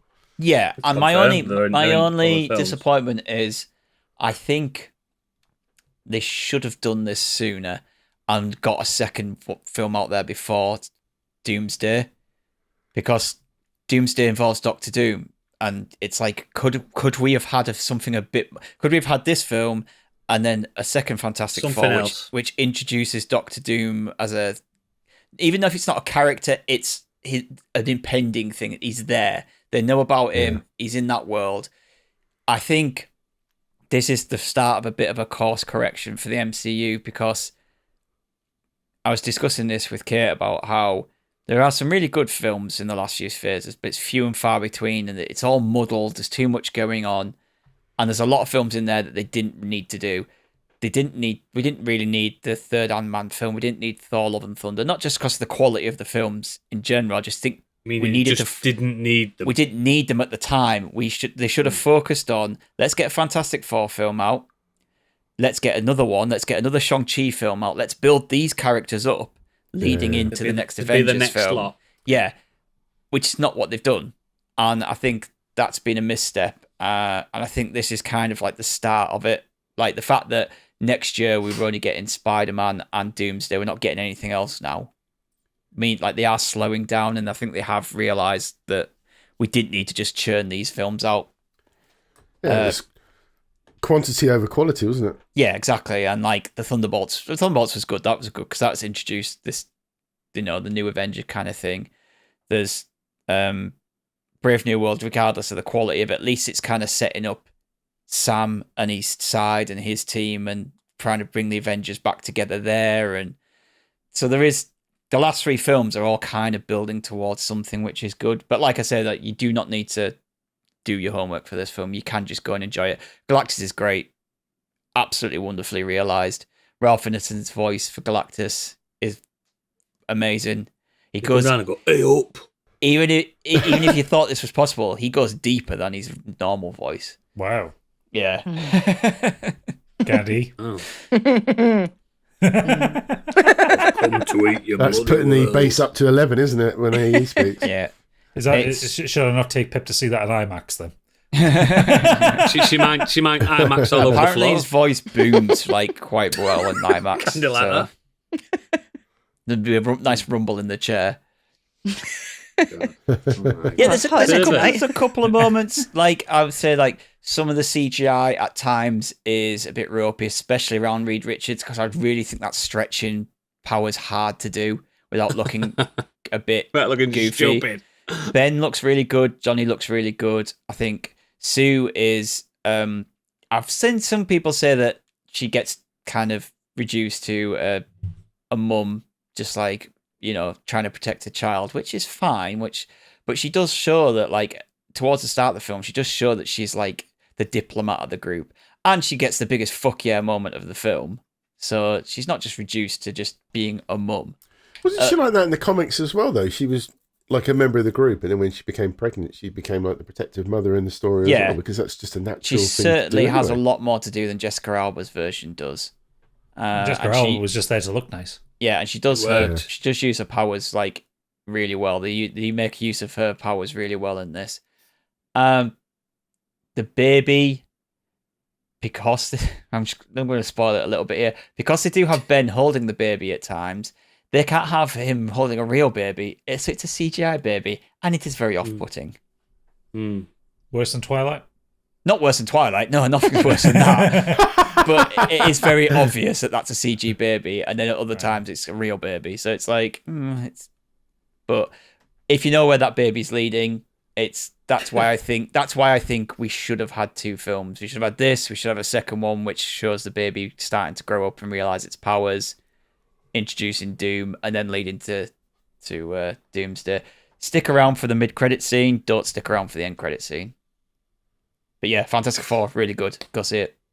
It's a fantastic 4 out of 5. Yes. Hey. Everyone should review it like that. Cool. Is that everything for you, Stig? Yes. Candy. I have also seen a film that's in my top 10 films of the year. Is it called K-pop bloody demon props or whatever? No, it's called Happy Gilmore 2. Oh, You no. know my love for the Sandler. He has not disappointed. Your favourite Jew of all time. Is this a 4 out of 5 with an FORE? Oh, God. That was very quick, Biggie. Well done. So, Happy Gilmore 2 takes place 30 years after the original Happy Gilmore. Happy Gilmore has had a very successful career in golfing. He's had 5 children, 4 boys, 1 girl. And during one golfing tournament, he fires one of his balls with his particular hockey shot, hits his wife on the head, and she dies. She dies. That's the setup for the film. And it turns Following into like that- an Angela's Ashes style fucking misery. Could they only get Julia What's-her-name for like a day's worth of filming or something? That's probably the case, yeah. She's an So- attractive older lady, yeah. Yeah. So Happy Gilmore's fallen apart. He's turned to drink. His sons are all grown up. His youngest daughter is a ballet prodigy, and he's lost his grandma's house as well. The daughter's a prodigy. Her teacher has told Happy Gilmore that she should be given a particular place in this Paris school for dancing, and it costs 75 grand per term. So he needs to find 300 grand. And wouldn't you know it, there's a tournament and the winnings are 300 grand. Never in the world. This is, you'll probably hate it. If you hated the first Happy Gilmore, if you hate Happy Madison films, you ain't gonna like it. I love the But first if you do one. like it, there's cameos. There's still the typical kind of Adam Sandler slapstick comedy. It's Sandler the way that you know him. It's how you remember him for. It's not any of the. There are touching moments, but it's not. It's not Uncut Gems. It's not the basketball one that he did. It's Sandler being back to Sandler, but he doesn't do quite as much of the annoying Adam Sandler voice, which is a plus for me. He didn't do a lot of it in the first one. No, I think Billy Madison. Billy Madison was the one with the voices. Yeah, that was dreadful. The only one in the original I can remember him doing the voice is tap it in. Tap it in. Yeah. Don't want you too good for your home. Candy. Yeah. Candy. I've also watched this film this week. Oh, God. What did you think? I had to watch it with the wife because it was on a promise. There was a negotiation took place. And I also watched Happy Gilmore 2. Come on then, ruin my day. Having not seen Happy Gilmore 1. Oh, wow. That's going to affect your ability to enjoy it. It weren't bad. We're all right. The bits that are supposed to be funny were funny. It had Benny Safdie with gingivitis all the way through it, which was funny. That was really funny. It's all right. It felt to me like I was watching a really long episode of Family Guy because it just kept cutting away. Yeah. Yeah, there was a lot of flashbacks, wasn't there, to the original film? And I was think you would definitely was that supposed to have happened in the last? Yeah, I think you would definitely appreciate more. I mean, you can watch it without, obviously, because you didn't reasonably enjoyed it, but I think a lot of the flashbacks and a lot of the characters and everything. It didn't overstay its welcome. It wasn't too Carl too Weathers long. in it. He's dead. From the previous film, in the sense of, did he make anything for this film before he passed away, or was it? No, he's dead. He's dead in the film and dead in real life. Yeah. Damn, Alligator bit my hand I off. just remember him being in the first film. Spoiler for his film 30 years old. He brings the crocodile and says, "I did this," and then it scares him and he falls out the window and dies. Yeah. It's like a real pivotal scene. You see him in a It's cloud, a long time. I saw it cloud at 30 the years end ago. waving with the alligator and Abraham. Yeah. Well, So, I guess he's not making an appearance. Adam Sandler has a fight in a graveyard that was quite funny against, I assume, all the other actors that died from the last film. Yeah, it's a graveyard with every single character that's dead. I want to see it. I didn't get a chance. I liked it. I thought it was good. I thought Is it he was going all to punch right. Shooter McGavin again? Yeah, that's what it's called. Yeah. Yeah, I weren't found it offensive. laugh out. Listen, I have the personality and the sense of humour of a 14-year-old boy. For me, it ticked all those boxes. It were smarter than it needed to be. To be honest, I think it was quite. It had a smart premise to it. It was mocking that especially America want to make things faster paced, don't they, all the time? And it's like what? And he was more like saying like, "What's wrong with the old guard? Let's slow down a fucking bit." Very much a piss take out of kind of modern MTV shows and Monster Energy and Red Bull and all that kind of stuff. I thought it was smarter than it ever needed to be. I didn't hate it, and that's a glowing fucking review from my end. We all know how you feel about Adam Sandler. I like all the films that he hasn't written. That he's in. Yeah, no, really enjoyed it. If you like the first one, you'll like this one.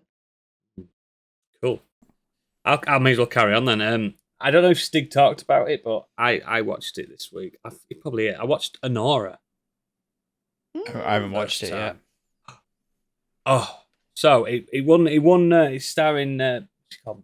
Mikey Madison, something like that. Yeah.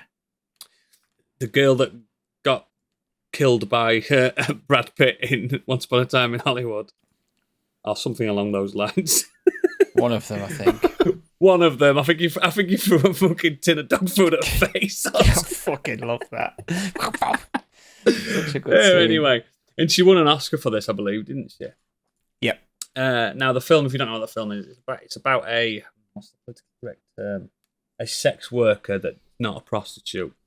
Stripper. Escort. Yeah, escort. That's the one. Escort / stripper. I don't know what you can call them nowadays. But she's one of them, and she's very like self-made. She's very strong. She's very, you know what I mean, chatty. She knows how to defend herself because she obviously has to deal with men every night. And she ends up falling for a Russian oligarch's son who's over in America to visit. And then it becomes like a true romance style affair, where it's a bit toxic and everything wrong goes wrong and people go missing, and it turns into this little bit of a comedy, but without trying to be a comedy. Remember that? Did you watch that? Speaking of Safdie and Pattinson film, did you see that? Robert Pattinson film? Good Times, yeah. Good Times. It's got a vibe of that. It's just constantly everything's going fucking wrong. Mm-hmm. And I fucking loved it. Now, there's reviews of people saying, why did this deserve an Oscar and stuff? I think people just... Because the first 15 minutes is just boobs.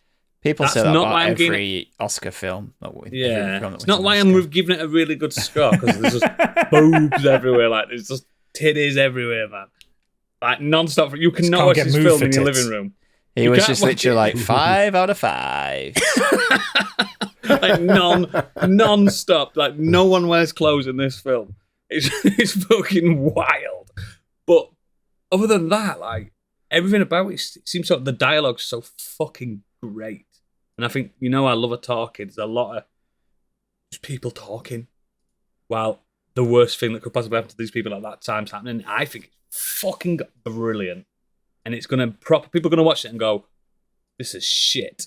Because it's not what they're going to think. They're going to think it's like fucking striptease or fucking like Basic Instinct or something.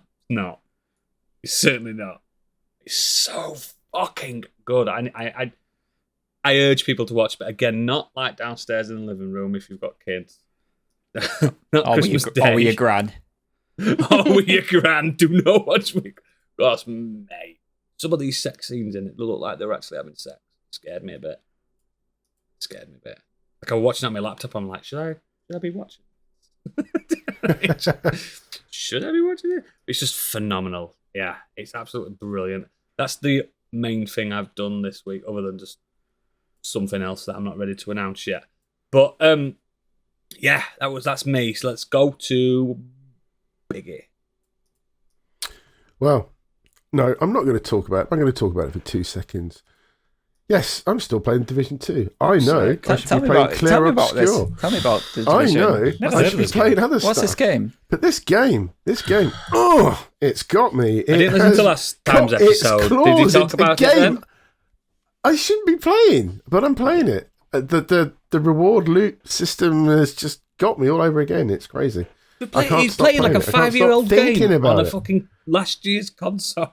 Yeah. 100%. Because they released a couple of fucking jumpers. Gotta get them jumpers. He's back. It's Christmas swearing. But it's genuinely, it's about the exotic weapons, the ones that I haven't got that I really want, and I know I'm going to get it the next time I open that. They're just the same gun with different colours. This jumper comes in the cardigan. Comes with a free Desert the one Eagle that buttons up at the front.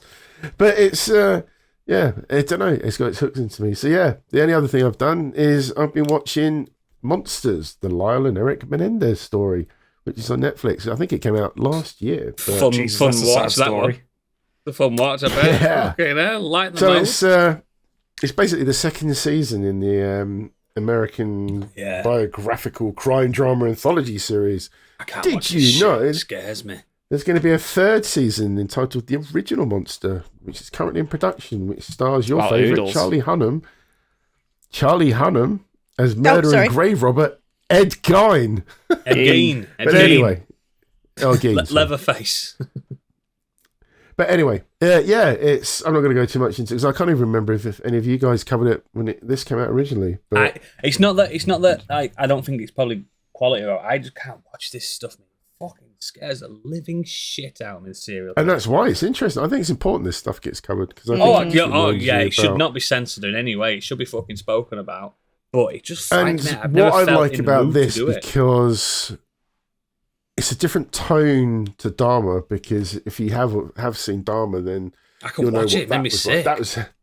that had a very serious tone. This is a slightly different. This goes all over the shop. In fact, you could argue it's not very well done because the tone is all over the place. But when it nails it, it nails it. And it starts off with the kind of, you get to know these two kids, they're sort of 19 or 20, 21, something like that. And the two brothers, you don't like them at all. They are dicks, rich, spoilt kids, and they are dicks. You do not like them. And yes, their father is a bit of a overbearing dad that wants the best for them and pushes them to their limits. You get that, and you just think, yeah, he's not a very pleasant man, but fuck me. Their kids go into their house one day and blow the shit out of their parents with shotguns. And you're like, fuck. They then confess it. They then confess it to one of the brothers' psychologists. And that's where the story takes a bit of a turn. I don't want to go into it too much. You've already spoiled half of it. Well, not really. But the stuff they talk about is probably trigger heavy, so just be very wary if it's something you do want to watch. Is that a pun? There's a lot of stuff in there. Huh? Is that a pun on the shotguns? But it's it's a tough watch. And there's one particular episode that's just an interview with Cooper Koch. I think he's Koch. I'm not quite sure how you pronounce that name. But he plays one of the brothers, Koch. Erik. Koch, yeah. Koch. And it's a really good interview, and it's quite harrowing because he goes into details about what he and his brother have suffered in that house. And it's just literally just a whole episode of him in prison being interviewed by the lawyer that's taken on the case. And I haven't seen the whole thing. I'm probably 3/4 of the way through this. Acting's pretty good by everyone involved. It's just, as I say, the tone, there's a bit of weird kind of comedy in there at times, which kind of flips you up a little bit. It's just kind of like, hang on, this is some really serious shit going on here. Why is this funny here? And it's a bit tonally deaf at times, but when they get it right, Javier Bardem plays the father. He's brilliant. He's really, now why do you fucking lead with that? Because I'm just briefly going into this. Javier Bardem's in it. I'll watch it. But it's hard to discuss some of the stuff that goes on because it's not pleasant. I know. I can imagine that kind of stuff. Is it based on real life? Chloe Sevigny, I'm not quite sure how you pronounce her. She plays the mother. And the other brother is played by Nicholas Alexander. And literally, from what I've seen so far, the show just revolves around them. And then the lawyer then comes in and she starts to, I guess, become like this next character in the show. But it's a messed up story. I think it hit the news last year when these came out. There's a documentary out so it is as well based on real life with this. Yes, happening in August the 20th, 1989, when the two brothers went in and shot their parents. Christ. And I think the problem is, knowing now what you know about what happened to the kids, it brings up that question as to, was what they did justified? And you could say from a lot of different angles, no. But then, well, watch the show and you'll understand why. But yeah, there's a lot of viewpoints that skew you a little bit about what you know is true, and I guess the documentary will explain a lot more, which is something I'll plan to watch as well, because I did the same with Dharma. I thought it was interesting to see the acted one and then wanted to know a bit more about the truth behind everything. But yeah, it is that kind of show. It's not happy viewing by any means, but the acting is top notch by everybody involved, I'd say. It's just a bit tonally off from what What's it called again, sorry? I felt like. It's called Monsters, the Lyle and Erik Menendez story. Okay. Well, after that happy viewing, Gadget finishes off. Okay, a couple of things. I went to see Superman this week. So I know Stig talked about it last time. I really enjoyed it. Did you like it, Stig? Did you like it, Stig? Yeah, it was great. Loved it. I think it is a slightly uneven film. I think tonally it can be a little bit off with the kind of message it's trying to tell, plus the way James Gunn kind of does humour. But I didn't mind any of that. Like, I didn't mind that it's a kind of unfocused film with a lot of characters in it. I just had a thoroughly good time with it. David Corenswet is fantastic as Superman. Like, he's so ugly, good. So ugly, though. I don't know how... Oh, I mean, he's horrible. I vomit every time he comes on screen. Yeah. He's so woke as well and nice to women. And he saves people and animals in the film. Oh, what kind of Superman does that? He should be snapping necks and destroying buildings.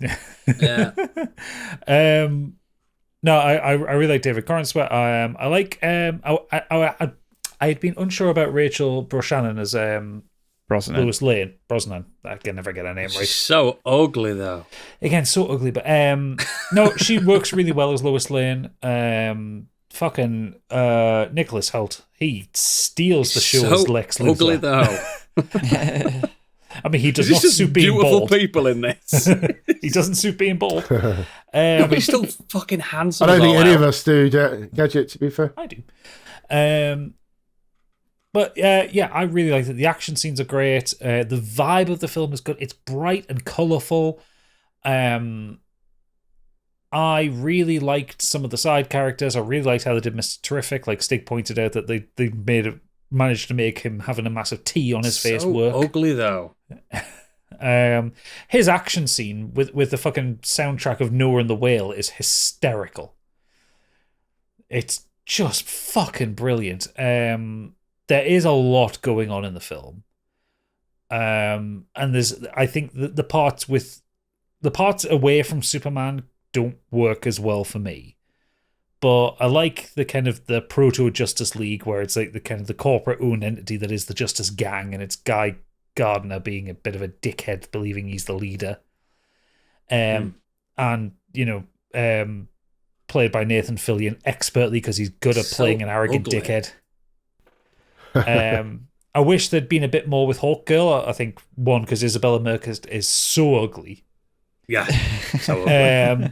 I hate seeing her on the screen. But no, I liked Hawk. I really liked Hawk Girl, and I want to see more of it because there's quite a lot of time focused on Guy Gardner and on Mr. Terrific, not as much focused on Hawk Girl. And I think there could have been some fun stuff with her. But I'm hoping she gets her own film or like is a sidekick in a future film. I really like. It's weird because I know a bit more about DC lore than I did about Marvel lore when the MCU started. So like I was over the moon to see Metamorphose in this. Oh, spoiler alert! He's in the trailer. He is I'm in the joking. trailer. I know about it. I know. About it. But Superman's in it. What? Fucking what? Like the story is entirely predictable, and there was a moment mentioned for like that if you know the lore, the big twist gets spoiled for you in the first half an hour. But One of them. yeah, but for the civilians, it's fine. It looks good. It sounds good. Great soundtrack. Everyone's firing on all cylinders in terms of acting. There's some really interesting hints for where James Gunn wants to take things. Like, there's a reference to I can't remember his name. Lord, Maxwell Lord. That's it. There's a reference to him, so I'm wondering if he's going to become a thing in it, or whether it was just an excuse to have a side thing. The main hero of the film for me is Crypto. He's so good in this. He's a good boy, but a bad boy. Superman does at one point say he's barely a dog. Not a very good one at that. It's a Kryptonian dog. It's not actually a Canis. But I especially found Crypto particularly funny because Crypto acts like Dolly does. Acts like my dog does. Like, has no sense of personal space, jumps on you all the time, is uncontrollable to a fault. Has the power of a burning star as well. Pretty much. Well, she's got the energy of a burning star. He acts like a dog. That's one of the best things about it. Like, yeah. They didn't. And he shouldn't. Yeah, but he doesn't try and make him like a. He doesn't try to domesticate it. Yeah, it's just a dog.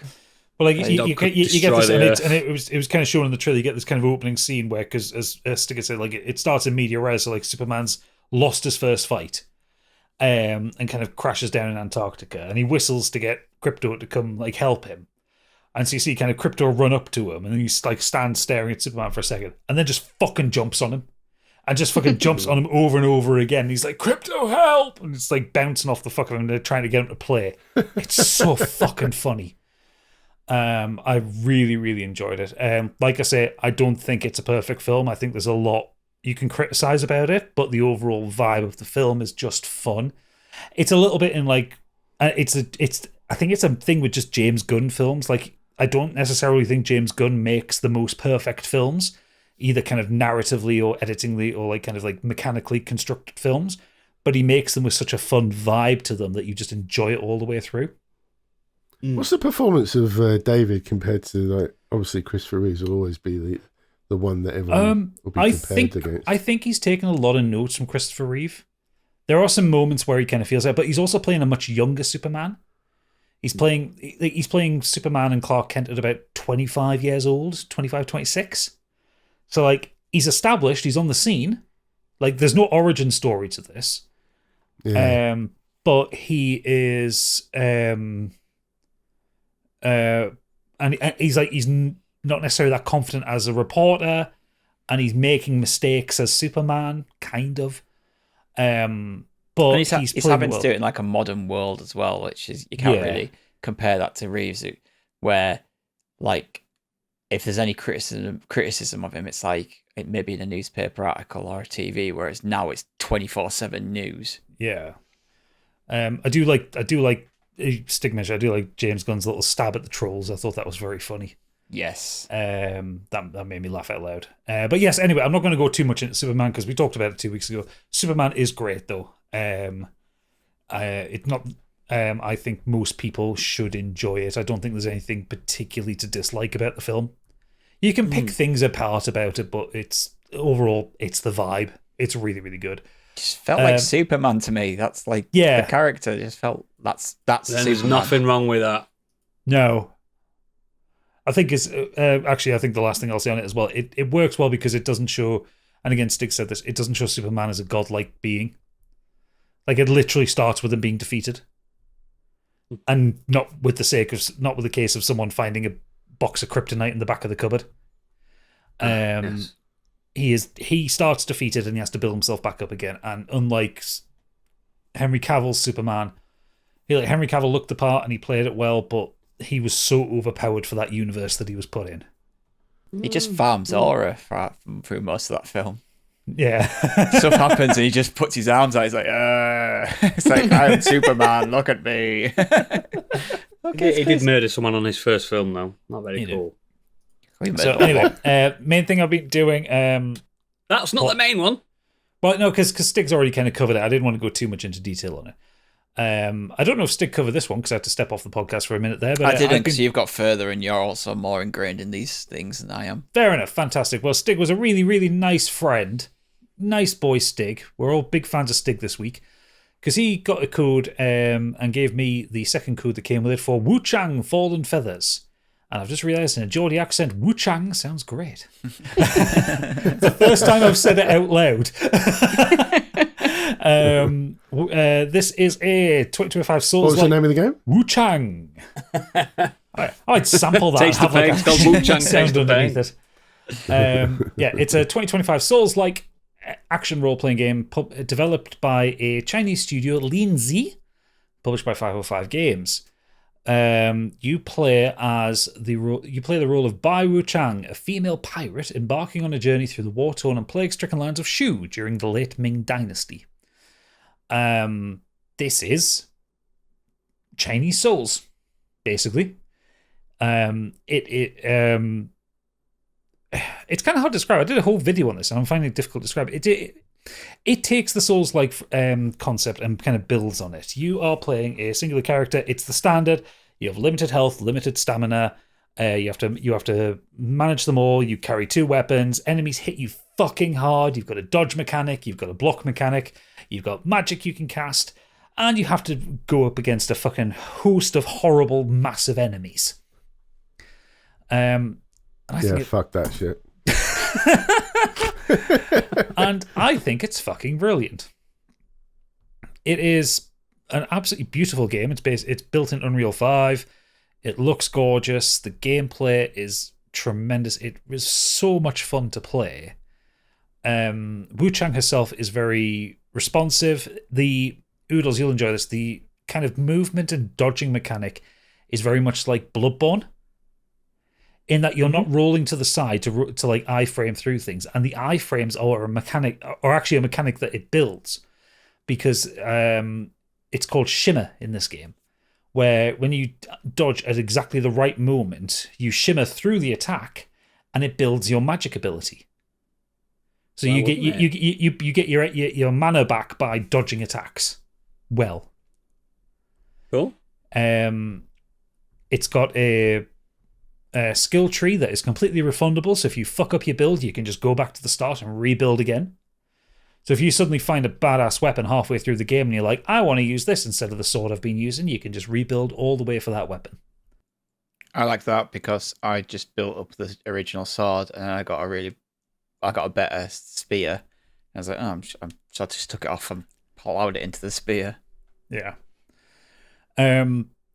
Monster designs are horrific. There are some really awful, gross, horrible creatures that you have to fight, all generally based off Chinese mythology. Stig and I think Stig's still stuck on him, but we both spent a lot of time trying to get past this giant centipede creature, he looks awful. He's a horrible creature. And he's a very difficult fight. He's a very naughty boy.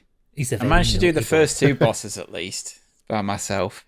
The annoying thing is, I got through the next 3 bosses in one shot. But that I spent like 4 hours on one boss to get through it. Then did the next 3 so easily. It's hard. Like I've figured out everything apart from this one that just like zaps your life completely, knocks you down, so you barely get time to like recover before it hits you again. But somebody said on Realmbook did say, don't run from that attack, run towards it because it's easier to. Yeah. A lot of attacks you run into in this game, which is quite. If you've played Souls games before, it's kind of it's against your muscle memory. Normally, you want to kind of get distance to avoid attacks, but no, in this case, in Elden Ring, there's a lot of running into them. Yeah, like especially with like people like bosses like Melania and with you've got to run into their attack to avoid it. Yeah, this is very much like that, and you're incentivized to do it because of that shimmer mechanic. You've got to like dodge through attacks to get your magic power up. Cool. It does some fun things with the magic powers as well. So like you get your spells, so like you start off being able to like cast like a little magic missile thing or like do a sweeping fire attack. But because you carry 2 weapons at once, you can do a shift attack, which is if you've got enough magic, because each weapon has their own magic abilities as well. You can like in the middle of a combo shift to your second weapon and just trigger its big damage ability and stuff like that. Like it's got a really fun take on the concept. And there is one fucking devilish mechanic called madness. So Oodles, do you remember in Demon Souls, when you die, you lose half your health and things get harder? Yeah, the Black World tendencies. Yeah, the more you dive in human form, the more the Black World tendency gets, the stronger the enemies get, that kind of thing. Yep. In this, you rewards failure not very well. Yeah. In this, you have madness, which the more you die, the more your madness meter builds up in this kind of inner demon thing. When you hit full inner demon, full madness, you will get stronger, but you will take damage faster. Your resistance to attacks goes down. But randomly in the map, the game will spawn the inner demon, who will hunt you down and attack you. And she starts with a fucking cannon. So you have to fight this thing. If she kills you, she takes all of your currency, all of your souls, effectively, and you are sent back to the last checkpoint, but your madness is cured. If you beat her, you keep your souls, you lose a little bit of madness, but it still stays high. But it builds that into the builds, because when your madness is at certain levels, you can get certain effects. So like you can have like bonuses to like your damage if your madness is above 50% and shit like that. Like it's a really interesting and really well thought out system that just randomly, if you're doing badly, will fuck you in the arse because this demon will just appear in front of you while you're running back to a boss. I'll never see it then. I can't play this game. I'll never see it. I never die. No, Biggie, you will play this game because the fashion side of it is ridiculous. There's tits everywhere. There's side boob for days on some of these characters. I will play this game.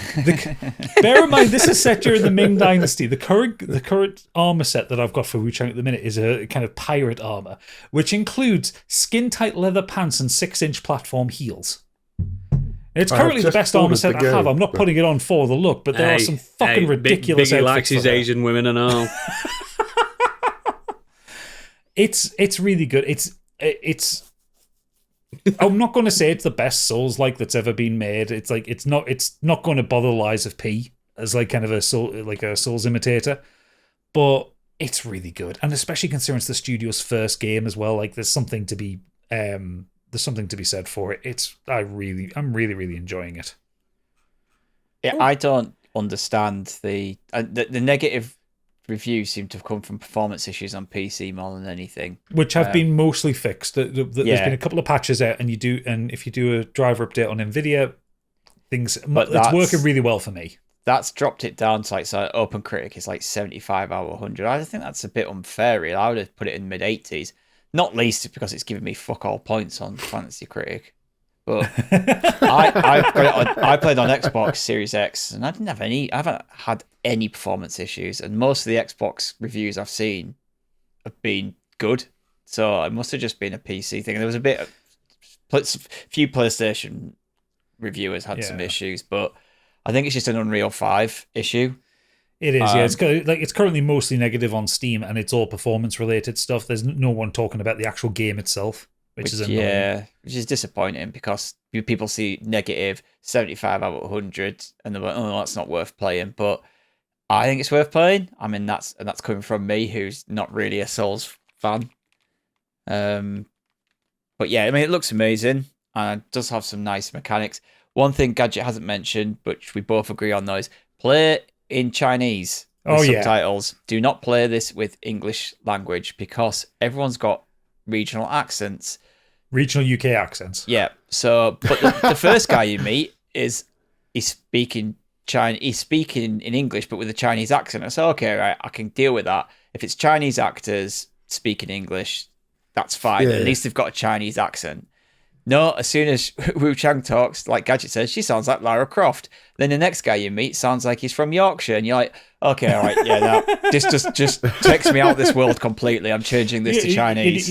You know all those Ming Dynasty Chinese warriors that were from Leeds. Yeah, I'm like, nah. I don't know. My mate Alan from Chinese near me, he's got a Yorkshire accent. Looks like the only thing is terracotta you had the other day. Terracotta. In the options, it doesn't say it's Japanese, Chinese, and English, but Japanese and Chinese are in their actual language characters. Yeah, so I had to look up which one was which. I was like, I don't know which one's Chinese. So I would Google Translate, just put Chinese and Chinese. Okay, those symbols match. So yeah, you might have to do that if you don't know which one's which. I don't know why they've done that. Like, you would have thought if it's for you should choose that if you'd spoke yeah, that but you language. think if it was in the English release, because all the menu options are in English, you think they might have put it in brackets for you to know. But yeah, no, it's worth playing. I think, Oodles, when you decide that you're going to play some new games, or when it drops in price a bit, like... Oh, when someone gives me a code. Yeah, well, you don't have a PC or an Xbox. Yeah, because I'm not a fucking idiot. So, but it is no code for you then.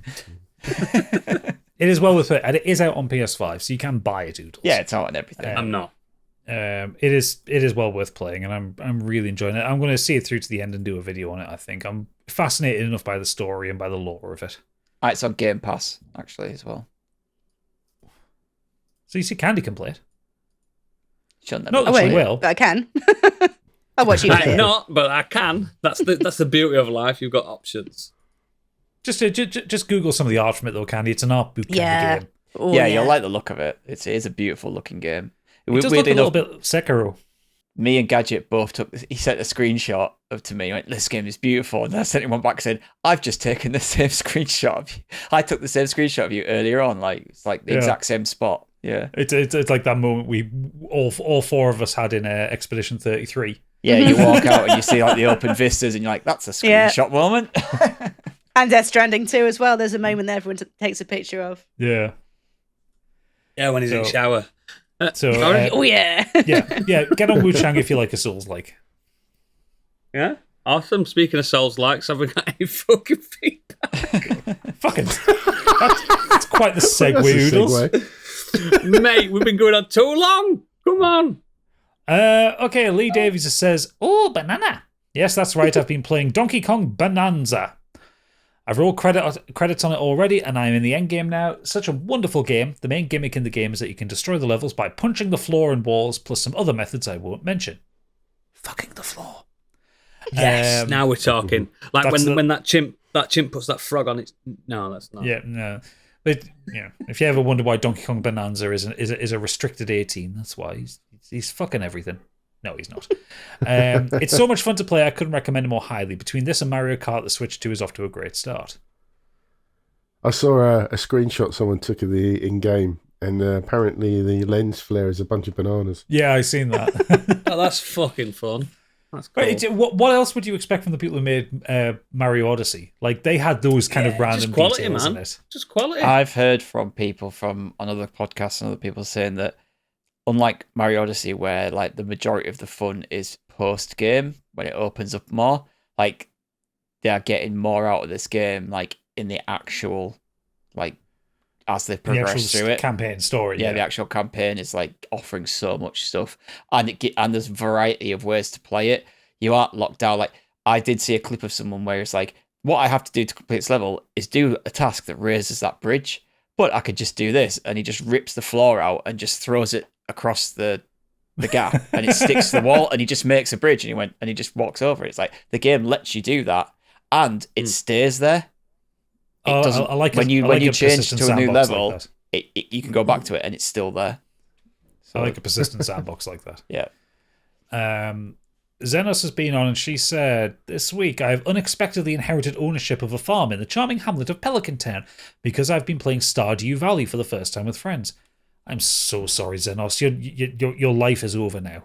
If you started Stardew Valley for the first time, your life is over.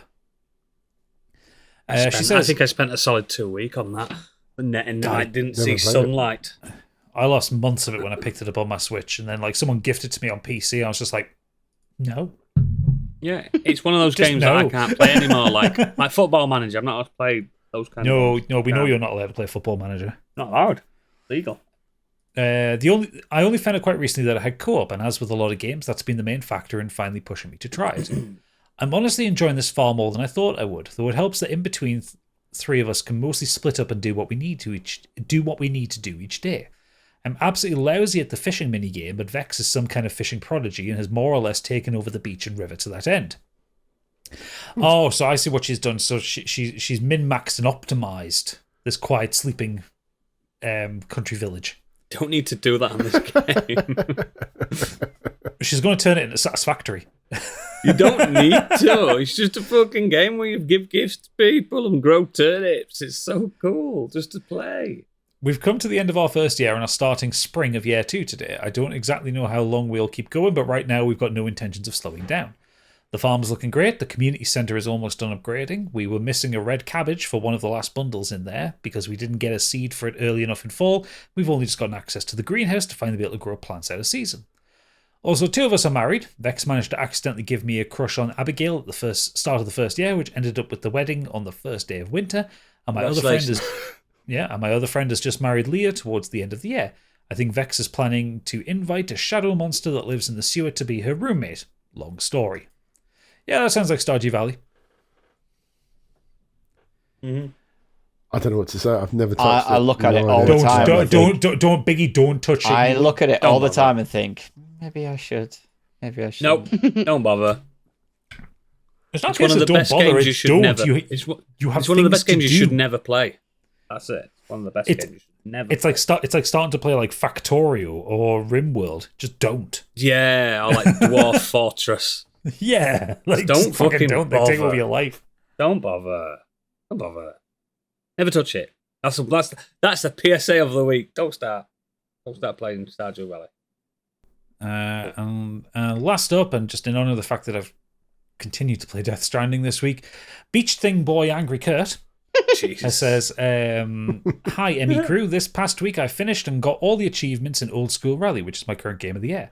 So after finishing that, I've been playing 2 things. First up is Donkey Kong Bonanza. Everyone seems to be loving this game, and don't get me wrong, it's very good, but I'm not compelled to keep playing it. I'm not quite seeing in it what everyone else seems to be.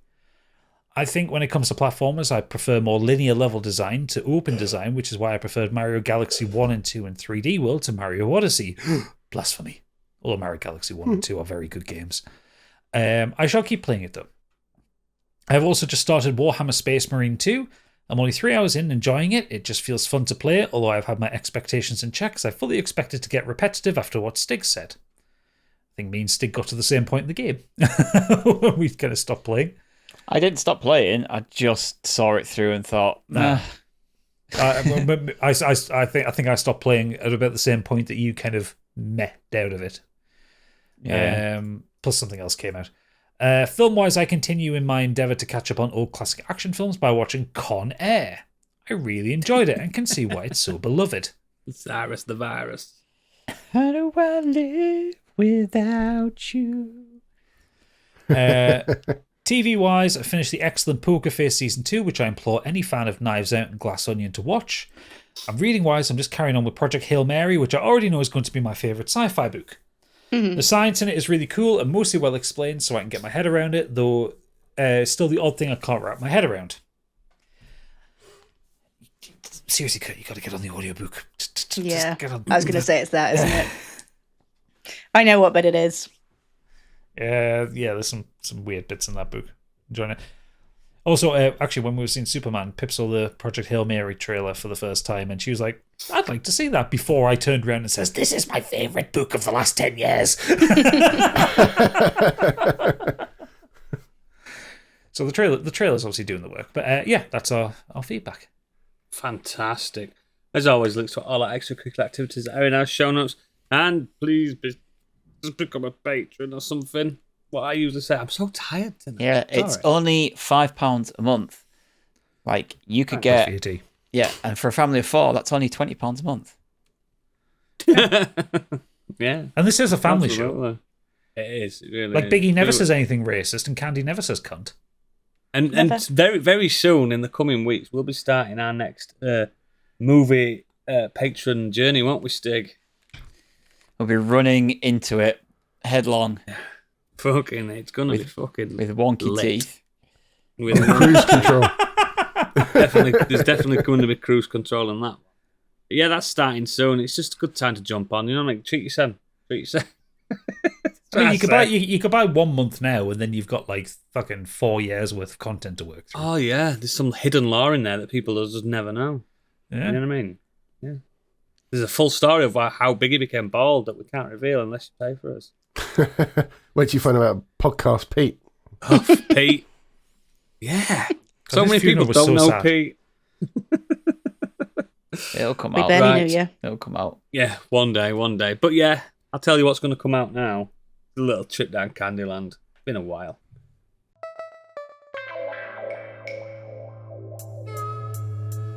And now, what's up in Candyland?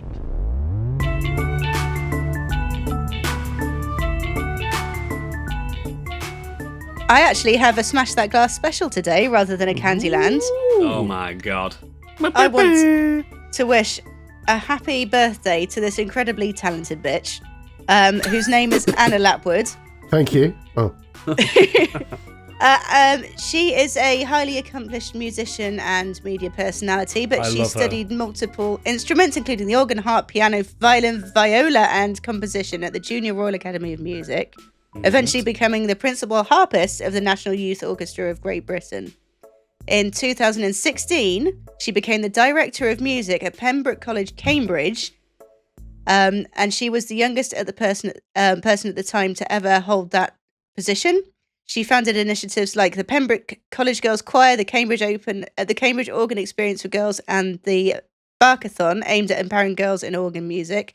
She has also done the organ music for Hans Zimmer in films such as Interstellar and The Da Vinci Code.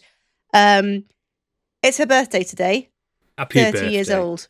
30 Fuck fucking off. years old. Fuck off. Isn't that I've unreal? seen her before. I've seen her before practicing in auditoriums and stuff like that. That's She right, she's on practiced- TikTok a lot. She practices in the fucking Royal Albert Hall, mate. Yeah. Yeah, she's- By auditorium, I mean the world's most famous one. She's the official organist of the Royal Yeah, Albert Hall she as is. an associate artist. Brilliant. She's got an MBE. And so when she became the director of music at Cambridge, she was 21 years old. Fucking hell. What a bitch. She's already a Speaking of talented MBE, twat in the first place. I'm trying to commission the royal family to get Biggie an MBE, an OBE. Imagine us announcing that on this show. I love Anna Lapwood. I'm just obese. I've been following her TikTok for a while. She was recently playing the organ for that show where it was like Ministry of Sound did like That's right. trance club classics with an orchestra. Arpeggio in G minor. Yeah, she did Adagio in G and then went into Insomnia by Faithless, and it was just fucking incredible. Jesus. So a formidable woman. Fair play to her. Also, I didn't realize she was In like fact, a multi-instrumentalist. I thought she mentioned- was like a piano and just organ player. I didn't realize she fucking was like one of the best harp players in the world. Jesus Everything Christ. apparently. She plays the full lever organ as well. You know, you have to put the levers right. Yeah, that's right. Yeah, the big in it. The roll up. Me, how do The you big do boy. that? Yeah, but So, can she it's play like being a hurdy-gurdy? It's like being I a think probably if you percussionist put as a well. hurdy-gurdy in front of her 5 minutes in, she'd already be able to work she'd it. already I'd love to A play. girdist. I'd love to be able to play a hurdy-gurdy. Of all the instruments, that's what you'd pick. Yeah. Still time. Fuck I do the me. bagpipes. You pick the Speaking about bagpipes. amazing women, we haven't mentioned about what happened this evening, have we? That what? The Lionesses winning the Oh yeah. Back to back, baby. final. Let's Well jump done. on. I think Let's jump on the bandwagon. It stayed home. Yeah, I think at this point you need to kind of like maybe refer to it like as football and then men's football until when you're talking about the England team until they win something. Got to pull the socks up. They're having their asses kicked by the women. Yeah, literally. The girls train with the men though, don't they? Some do. They're Yeah. running circles around them by all accounts. Yeah. Yeah. Well done, gals. Awesome. Yeah. Well done, ladies. What I a can week. just see the look on Oh, yeah. Stig's face. He's like he's not rising to the bait here. No. But yes, well done to the Lioness. Oh yeah, well done to them. Well done, ladies. Now back in the kitchen. I'm joking. Wow, if I do that, I get a phone call from Pip. Yeah, because I'm an ally, you're not. And you genuinely don't. You want them in the kitchen. I want them in the bedroom. Right, that's where we'll end the show. So much to beep out this episode. Leave it all in, Granddad. Yes, if you are a patron, we'll be in the green room in a second. But if you're not, see ya, cheap bastards. Bye. No. Bye. Go pastries.